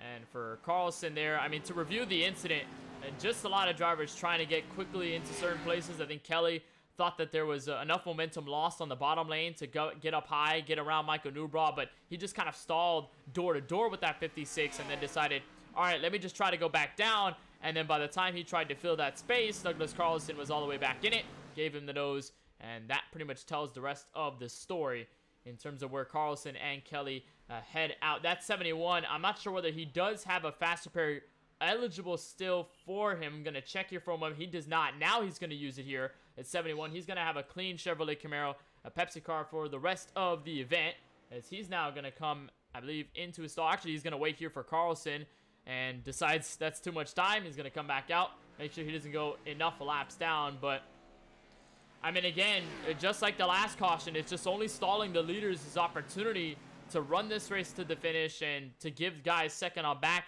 an opportunity to get by Benson in the first place.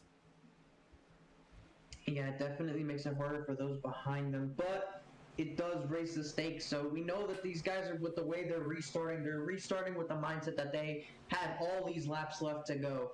Soon enough, that's going to change. Soon enough, they're going to decide, yeah, we have to attack immediately on the restart. And when that gets decided, we'll see just how aggressive they get with each other, because we saw in the start of the race, they were able to stay double file for at least half a lap before the outside took over the top two positions, and Benson's going to do so once again, choose the top to line up with Lance Hill. They're probably working together to get them all in line on the inside lane, and it has worked out for them because Lance Hill has no draft, and the help hasn't exactly been strong from Kevin D'Elia. So this could work out for Benson, but it is going to play into the hands of Lautenschlager soon enough, because eventually they'll start racing each other. Basically hands up. It's going to throw a thing in the air for sure if they get around that 10 machine. And I think if they've seen enough cautions come out, then they start to kind of take further notes on what Benson is doing on these restarts. Because if we have, let's say, one restart, and that goes to the end of the race, you can't really do much because you have Benson in the lead for really the first time all night long. He goes down front, he jumps on the gas, and then you kind of get caught off guard. But by the time you get to the second restart, the third restart, the fourth restart where he's in the lead, you start to really gauge where he's going, unless he's really alternating between when he hops on the gas. But if he's doing the same thing over and over again, you can latch onto it fairly easily as a race car driver and then push.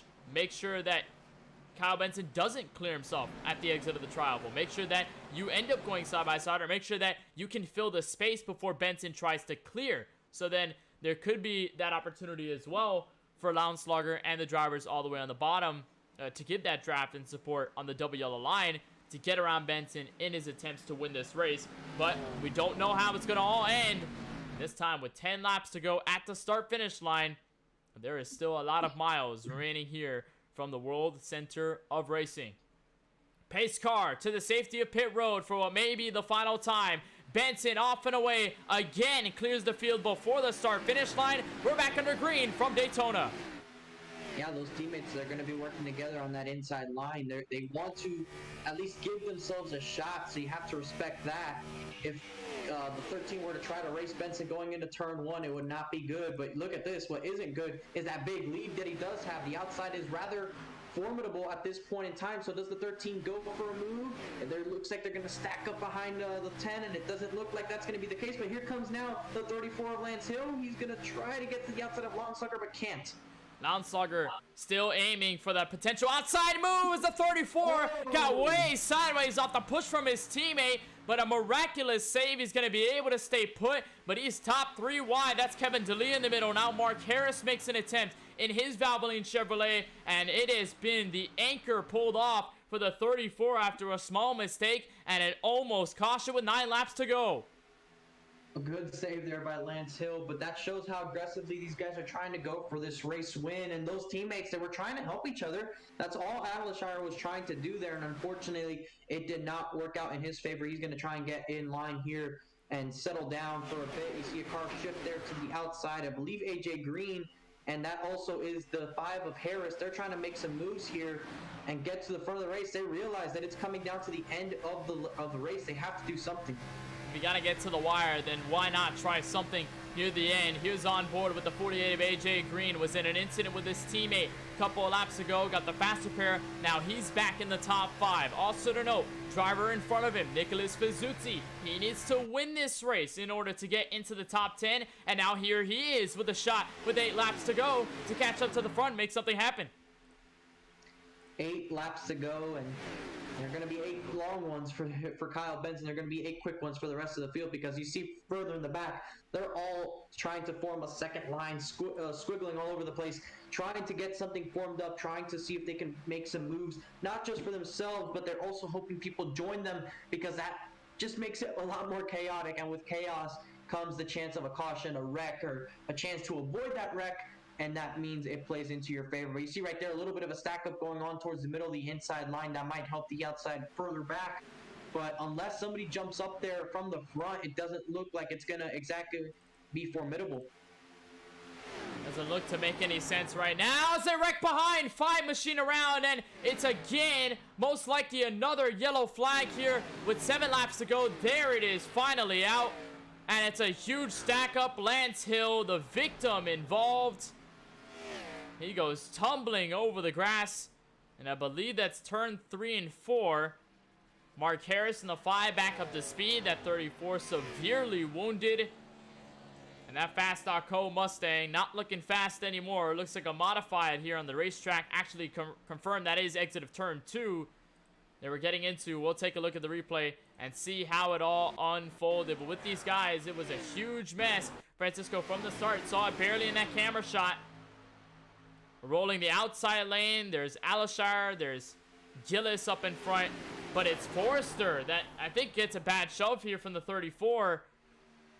Just gets him a bit wobbly here. Take a look at 1 and 2. 34 and the 99. They check up on the bottom severely, which tails the 99 up. Brings the 9 into it. And it's about 5, 6, almost 7 cars involved.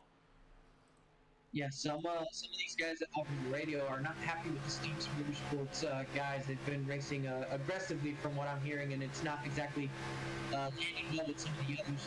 It is super speedway racing. See, Forrester gets hit right there, and unfortunately nothing he can do. That's the second time this race. Both times Forrester has been involved in some sort of crash in that sort, that it has been at the root cause of one of his teammates. And look at Hill going through the grass. He must have hit this little clip right there actually hard into the wall. That's a brutal hit. Thank goodness that was not a real life crash, because that will be very tough for the driver behind the wheel as Hill recoups it, but his car is just all torn up. He gets the fast repair luckily, but for Hill, he's back in 16th there. He is getting some tires as well on his Mustang. He's back up and away. For the leaders, they're going to continue to stay out. Benson aimed at a fake once again. But this just, again, stalls the momentum that all the drivers are having. And it's limiting the field, Francisco, at the same time. When cautions come out, you brought up a great point last night in the ARCA race when we were getting down to it, is that when you end up with a lot of cautions, the field starts to thin out. Because then you're going to get drivers who had already burned a fast repair earlier tonight in a crash, or burn off a fast repair now and are going to be lost on track position. So then that only continues to shrink the field, and the attrition continues to get higher, which means in turn that if Lounslugger and these guys want to make a move, it's going to be a lot more difficult because they're not going to have as many drivers behind them. Yeah, and it also limits the amount of a run that they can get behind you, because there's less cars, less aero push to really generate anything massive. So it'll really come down to forcing a run. What do I mean by forcing a run? For those that have run with this cup package, they understand that to get a push, you have to kind of check up on the car behind you. You have to brake, trail brake, and force them to break that bubble by doing just that. And when they do so, they're pushing you.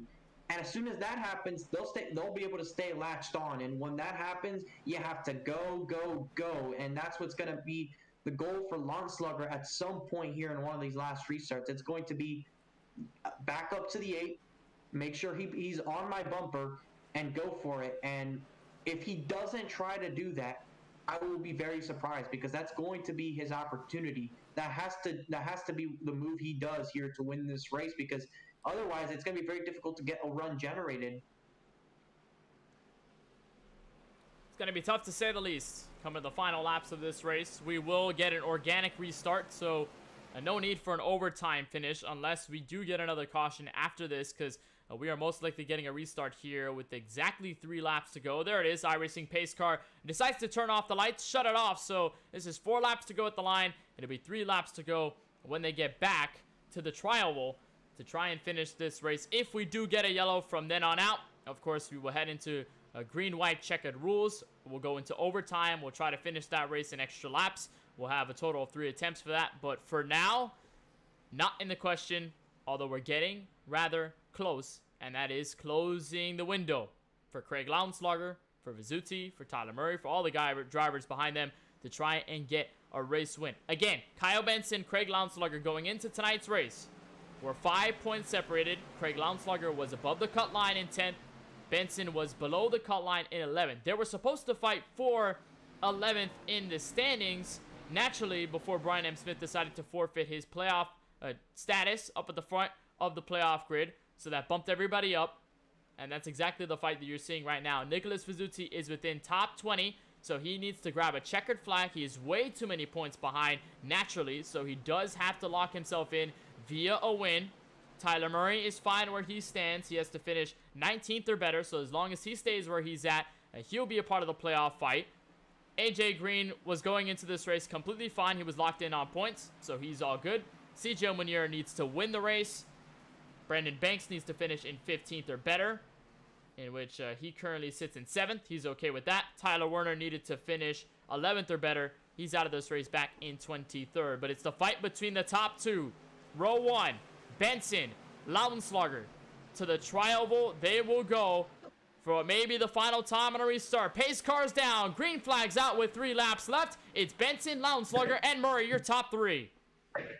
It's going to be a long way to get back to the white flag for Kyle Benson in hopes of not just winning this race, but getting his playoff spot right now. And it's going to come down most likely to who wins this race, Kenneth. And that's as dramatic as it comes down to these two, the top two. They've been battling all season. They've been down relative to last season, and it comes down to who wins the race. And look, right now they're getting very aggressive with the pushing, because here comes the outside lane. It looks as though it's going to be Lawson Peel, who went out of the lead draft for the middle portion of the race. He has help from CJ Munir, and now Tyler Murray is trying to see if he can side draft them to try and protect his teammates, but it looks like someone's gonna have to do something soon. You see Lautenschlager thought about going up there. Does he actually go?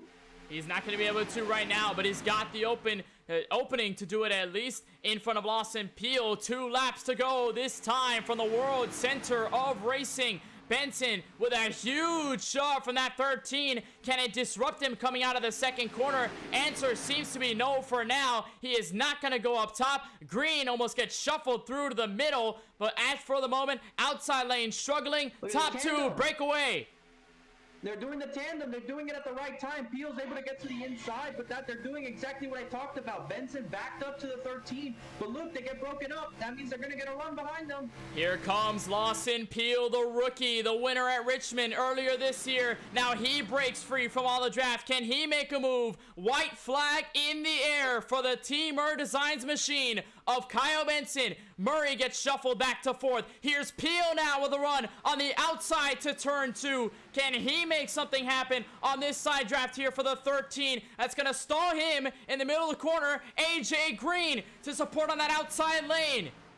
The run's on the outside. There you see Benson's going to go up to block it as they go down the backstretch. He's going to make an aggressive block to the apron. They're going to be 3 wide. Peel keeps his nose in there. A little bit of contact with the 10. AJ Green going on the outside. They're going to wreck in turn 3. Benson is involved. It looks like Lautenschlager actually gets the worst of it. AJ Green is out front. Big crash going on behind them. Benson looks to have the 3rd position. Lautenschlager in 7th, but it's going to be AJ Green with redemption from last night. He wins at Daytona for his first career Cup Series win. No officials can stop this now. Green, the winner at the World Center of Racing. Kyle Benson comes home 3rd. Who finishes back in 15th? Benson. Craig Lautenschlager. Benson wins the tiebreaker. Benson wins the points fight on the final lap of the race. Wow, what an intense final lap. We saw aggressive blocking there between Benson and Lawson Peel. Almost contact, almost Benson wrecking. And as soon as the wreck starts to actually occur in the middle of 3 and 4, we saw, I think, we'll have to get a look at this, but I think the 13 of Lautenschlager got clipped on the right rear, and that sent him up the racetrack. And if he didn't wreck, if Lautenschlager did not get involved in that incident, it looked like he was going to finish 2 or 3 spots behind Benson, which would have been enough to make it in. So heartbreak for Craig Lautenschlager. But how about AJ Green, Kenneth? This has got to be one of the best redemption stories. After going through what he went through yesterday, being denied the win on the last lap, then getting told he won it, then getting told he didn't win it, losing that playoff spot that he would have gotten, and now you see Schaefer hitting him. But he comes back here, knows he's in the playoffs, but he gets the win here tonight, and this one will not be taken away from him. And this one's going to mean a lot. As you said, Francisco, his first ever full wide Racing Cup Series victory. And out of all the moments where he's been close, but he hasn't gotten the cigar, Auto Club being one of them. A couple other races where he's been in a fight. And there's his teammate Alishire to celebrate, where he's lost to teammate Colin Forster numerous times on end, where he's been close to victory so many times, but has it either stripped away by the officials, by a wreck, by circumstances of the race, whatever may you have it. But Green can silence all that because he is finally a winner as he continues to burn it down. His teammates in Hill and Alishire all the way around. They're also giving the support. There's his teammate Colin Forster. Stock Motorsports gets yet another win. That's their third driver to win this season. And all four of them make it into the playoffs for the 2021 campaign. There's Curtis Kelly to celebrate. Let's take a look, though, at this final restart. Oh, yeah. I don't think there's any way to really put it correctly here just because of how wild it was for the driver of that 48 machine. We'll take a moment. There's Curtis Kelly, who was celebrating there for a moment. But the 48 breaks free of all the chaos on the final lap to win. And here's how it all happens. I talked to you, Francisco, earlier in tonight's race. Making a move on the final laps. When can you make it? How early, how late can you make that pass? And it just shuffles the entire field for the win here. Look at AJ Green, how quickly he makes his way through the field, starting with this push by Lawson Peel. Yeah, the good thing is that they were double file, so you're able to make that move a lot quicker if you have the hole. And you see they get too aggressive racing each other. That just left the door wide open for AJ Green, and he was able to go through. You see right there, Benson able to get through, and just as I suspected, Lon Slugger just barely gets tapped in the right rear, slows him down, gets him involved into the center of the crash, and that sealed his fate. Benson able to come away with a third place finish, and that is probably his best third place finish that he's gotten to clutch his way into the playoffs after being underneath the cutoff for so long throughout the season, and he's going to end up making the playoffs after being one of the final five last season. This is an onboard cam for the ages. The pass on the final lap. Lawson Peel pretty much just bullies his way to the inside. AJ Green comes by. This is what looked like it sealed the deal, but right there, 13 gets caught up in the mess. And Benson is able to make this crucial pass here as well on CJ Munier for the extra point. And he comes free just behind that 12 of Peel to survive and win this race. And it's the heartbreak on the other end, Francisco, for that 13 of Launslager. Officially, we said 15th at the line. It is officially 16th. But we'll see if officials deem it different based on the incidents that did occur. But as for now, we rule the 13 in 16th place. There it is right there. The 8 and the 53 get down on the racetrack. Everybody packs it in. It's a huge flip by Tyler Murray, by the way, who goes over the rest of the field and also aims to finish this race. And that 13 just comes to rest right there out of turn 4. Could not move the car at all. His race was pretty much over. You know, Kenneth, I also, if we can get one last look at it, it looked like Peel, after making that contact when he got blocked, he was below the yellow line. I know that there were some rule changes after what happened last night, but we do have to keep that in mind as far as admins at least as far as the unofficial results are concerned. Just given the fact that we saw whatever we saw yesterday's race going on, that is something they're going to monitor just to check and verify that Lawson Peel indeed ends up with the second place position. And if he does get disqualified by race officials, then that is only going to help Kyle Benson's case, because he was already going to win the fight based on this finish alone. And if that bumps him up to second, then oh well, that's more points to him. There's a look again at the replay, and you watch this 12 Budweiser machine, the white and red machine, just getting pushed by AJ Green. There's the block, but here's where it is. And the officials, by the way, Francisco, said before the race, if you're avoiding a wreck, don't go, or if you're avoiding a wreck, go under the double yellow line if necessary. If not, don't dare go down there to make a pass for position. You need to have all 4 tires below. Oh, that's barely a pass there on the 10. And he has all 4 tires below that yellow line. Again, take another look at it. 12 machine kind of drifts down based on the incident here. This is, I think, a better look at it as they're coming to the back straightaway. There's the push by the 48. Sends it underneath Benson. This is where it gets real dicey. I think the officials are going to have something to look at this. Yeah, the only thing I can maybe question there is that they might let it slide because of that block by Benson. But then right here, he stays down there, and I think that's where they might get him. Because you see right there, he starts to pull ahead of that 10, staying down there, then kind of may make a little bit of contact. He goes all the way down now. At that point, he at least had 2 tires on the racetrack. Now he goes all the way down there and clears the 10 of Benson. So we'll see what officials determine with the 12 of Lawson Peel. At the moment, he is scored in the 2nd place position.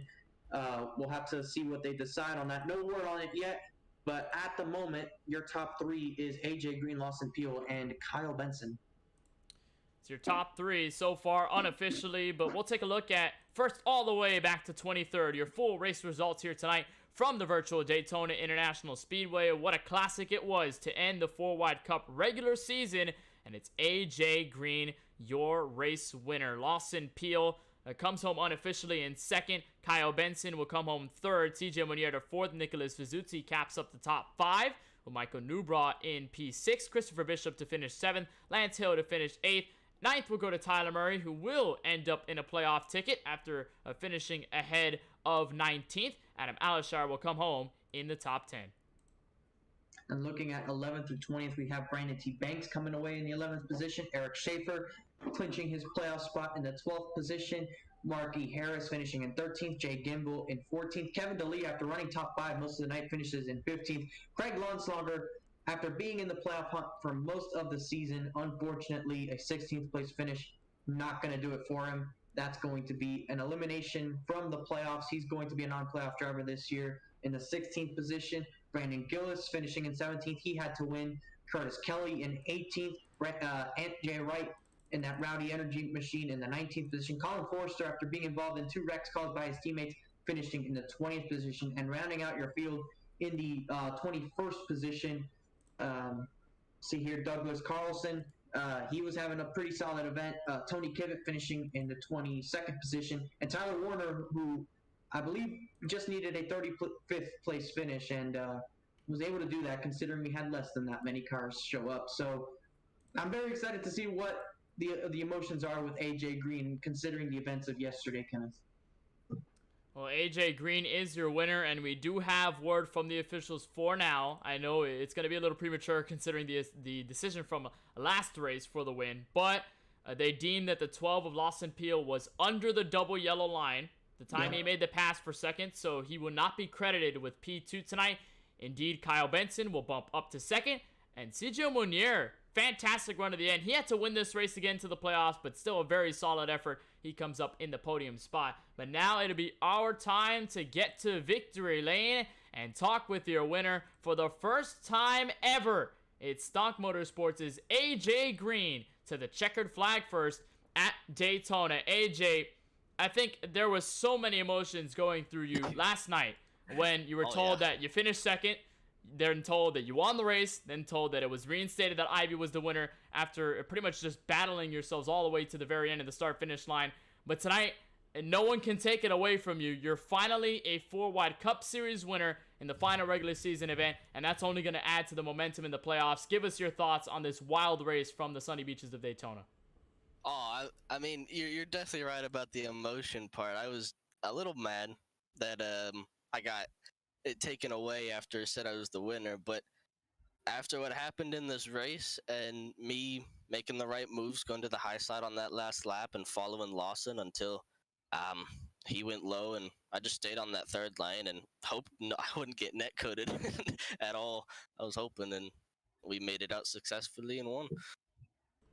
And this comes after, I think, a very pivotal caution after one of the longest runs all night long, where you and teammate Colin Forrester got together at the exit of turn 4. It was kind of a bobble from the teammate. You guys got into the wall, and you and Forrester both had to burn off fast affairs to try and get to the end of this race.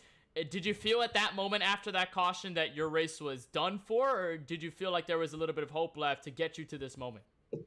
I'd say hope, because at least in the back of my mind, I knew I was locked into the playoffs on points, whatever happened. So I was pushing, hoping to get through the field as quick as I could in the 20 or so laps that we had.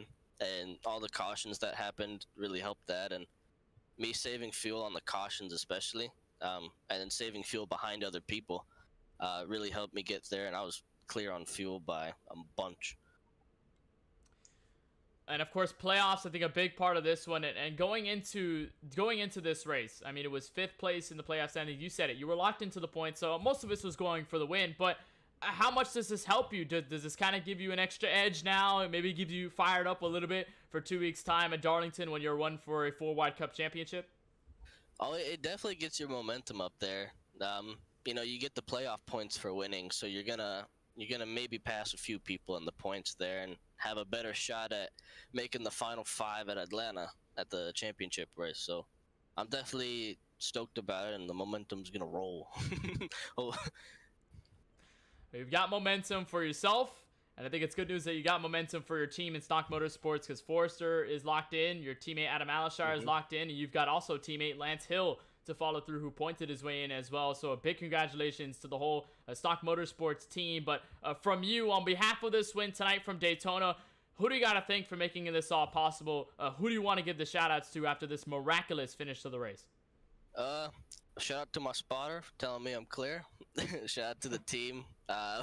We all did good, and the ending was a bit, all was ruined for a couple people in the team. But we all made it through to the playoffs, and shout out to my mom. She's watching. Shout out to you guys for broadcasting. Shout out to Tyler for putting on the league. I want to give a shout out to Mrs. Green. I believe she's ecstatic after seeing you win here tonight from Daytona. AJ, I want to give you our sincerest congratulations and welcome to the playoffs in 2 weeks' time. Wish you a happy Thanksgiving, and we'll let you get prepped for Darlington in a couple weeks. Thank you. Happy Thanksgiving to you guys too. That's AJ Green. Finally can silence all the haters. He's a winner in 4-wide racing competition. Let's kick things back to P2 after what was supposed to be a third place finish, but Kyle Benson, I think he is happy knowing that he is now safe into the playoffs. He's officially 6th given the point standings. He led 28 laps on the way to this finish, and could have been a win, but second place is good enough in the fight for the playoffs. And he sits trackside with our very own Francisco Bacchiao. It was a battle all season of trying to fight the speed, trying to fight the luck, and it came down to one last race at Daytona, and you were able to make it happen. A second place finish after the disqualification of the 12 of Lawson Peel. What were your thoughts there in the closing laps? Oh, well, I mean, it was definitely a battle all season. I knew when he jumped out of the outside, I knew he was going to pull me away from Craig. So I knew my bed was made. I just had to hold on for dear life. And, I did make some blocks. You had to do what you needed to do. But unfortunately, we didn't get the win. But I'll take a second place, though. I just had a fast car, especially the last 35 laps of the run, able to compromise the pit road and, able to make sure I'm out front where it needed to happen. And we obviously saw that you were able to come away with the second place finish. We saw a lot of aggressive blocking there on the back straightaway. When you were blocking for the lead, did you think at that moment that it was going to take a win for you to make that playoff position? I'll be completely honest with you. I just kind of hoped I was going to win the race. I didn't think about anything. I just kind of kept my head down and made sure I got the win. But I mean, I think I may have just made it. I'm not sure. The points are still unofficial at the moment. So, other than that, I mean, if I made it, that's awesome, man. If I didn't, I had a good season. I mean, I finally picked it up at the end of the year, which I really needed to do, but I probably should have done a lot earlier.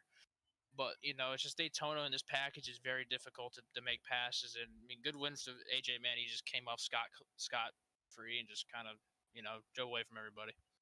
You did, and you indeed did make it, Kyle. We have the point shared here by Tyler.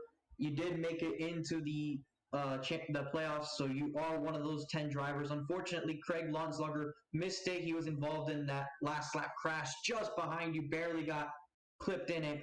I don't think he would have been out of it if he would have made it through that wreck, but unfortunately got collected in it. So congratulations, you did make the playoffs. Oh, I'll take it. I mean, I raced my way in. I called my way back. They called me Shaq in overtime. So, I mean, if I can do this, I can clutch up. Maybe I can get a championship out of it. I mean, I really hope so, because Forrester and Green are really fast. So, I mean, they're really good championship favorites here. They're just really fast week in and week out, and I'm hoping I can match their speed, hopefully. But I'm trying to chase that Cup championship, man. I've already gotten a Tuesday night Truck Series championship. I'm hoping I can maybe get the sweep out. I'm not sure. Maybe I get my Swiffer out and maybe sweep the championships. But other than that, man, I had a great time this year. Definitely weird because I'm kind of in that sophomore slump because at this point I had like almost I was doing a lot better than I was. So, uh, yeah. Yeah, if you want lessons on how to sweep weekends and sweep championships, I think you should call that guy in the number 18, Kyle Bush. He probably knows a thing or two when it comes to sweeping. But, Kyle, for you, it's been a tough season, but a lot of people, a lot of sponsors, and a lot of teammates went into making this happen. Just who were they? Team Road Designs. They're a great guy to work with. Everybody in Big Fast Racing. Austin Reedy, Tyler Murray. Uh, I'm forgetting his name. Tyler Warner, T-Dub, my boy. Um, everybody comes to the 4-hour racing series every week. And hoping for a really good playoffs because I really hope I can turn the season around and maybe get a championship. I really hope I can. We're hoping the best for you, Kyle. We know that you made the championship 5 a season ago. You got 4 races between now and the championship race at Atlanta. We wish you luck in the next month. I appreciate it. Thank you. That's Kyle Benson coming home in second, and like Francisco said, Benson is going to be a part of the 10 to run for a 4-wide Cup championship. He made it to the championship 5 last season. We'll see if he can do it this time around by the time we get to Darlington in a couple of weeks' time. Let's talk to the driver who comes up in third, a podium here for CJ Munier in the 25 machine after starting back in P20. A nice recovery through this field to finish where he finishes. And CJ, I know in your situation, you had to win this race to get into the playoffs. It was kind of a do-or-die moment, but you had a lot of great moments through the field after starting back in 20th. It was a trek through the field nonetheless. Give us your perspective of what this race was like behind the wheel for you at a track like Daytona. Man, I'm on the podium. That never happens, so I'm just thrilled to be here. I know I had to win to get into the playoffs, but for me to have that kind of a race, I'm just thrilled about that. It was a lot of teamwork with my teammates. We got a little bit behind a few times there, but we were able to form up with a pack of 3, a pack of 5, race back up to that lead pack, and it was a lot of fun. I mean, I hate to see that, I got on the podium on a technicality with the DQ, but you know what? Like Cal Naughton, I'm going to take it. And nonetheless, of course, I think there was a lot of carnage in those final laps on this attempt to finish this race at lap 100, and you were caught up in the middle of it, but you were also part of that very important outside charge, which is something we were kind of remiss for most of this race. And maybe in some glimpses we saw that outside line work, but for you, along with Mark Harris, with Kevin D'Elia, and of course with drivers like Lawson Peel and AJ Green, you guys kind of made that outside work. Was that by design in the final laps, or did you kind of see it happen and just went, okay, I'll go with him? Well, so truth be told there, obviously I drive for Rowdy Motorsports with Brandon Banks, and we're kind of good friends with the Drinking Bros guys, and we were talking to them on their way up, and Lawson Peel suggested that we make our move. I think with 2 or 3 to go to the outside, we made our move, and Lawson, for whatever reason, saw another opportunity to go down low, and he kind of left us, and we decided, I guess myself, Brandon Banks, and the outside line, we were committed. There was no way we were going to try to battle, so it was by design. The plan didn't, go according to plan. I mean, it ended up working for me. It doesn't look like it worked as well for a lot of the guys behind me, unfortunately, but as Daytona goes, sometimes plans don't go according to plan. You just got to kind of go with it.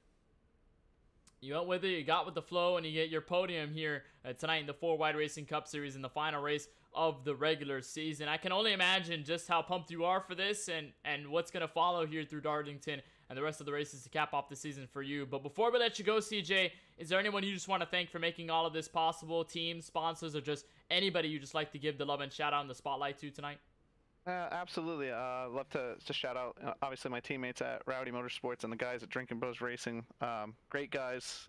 I've learned a lot through them. I'm never a guy that's on the podium, and that is why I am so pumped today, and I'm only here because of those guys. So thank you so much to the Eric Schaefers, Brandon Banks, Tony Kivitz of the world, and definitely thank you to you guys and the guys at 4Wide for putting on this show and allowing me to come out here and do this thing. It's a lot of fun, and I appreciate everything you guys do for us.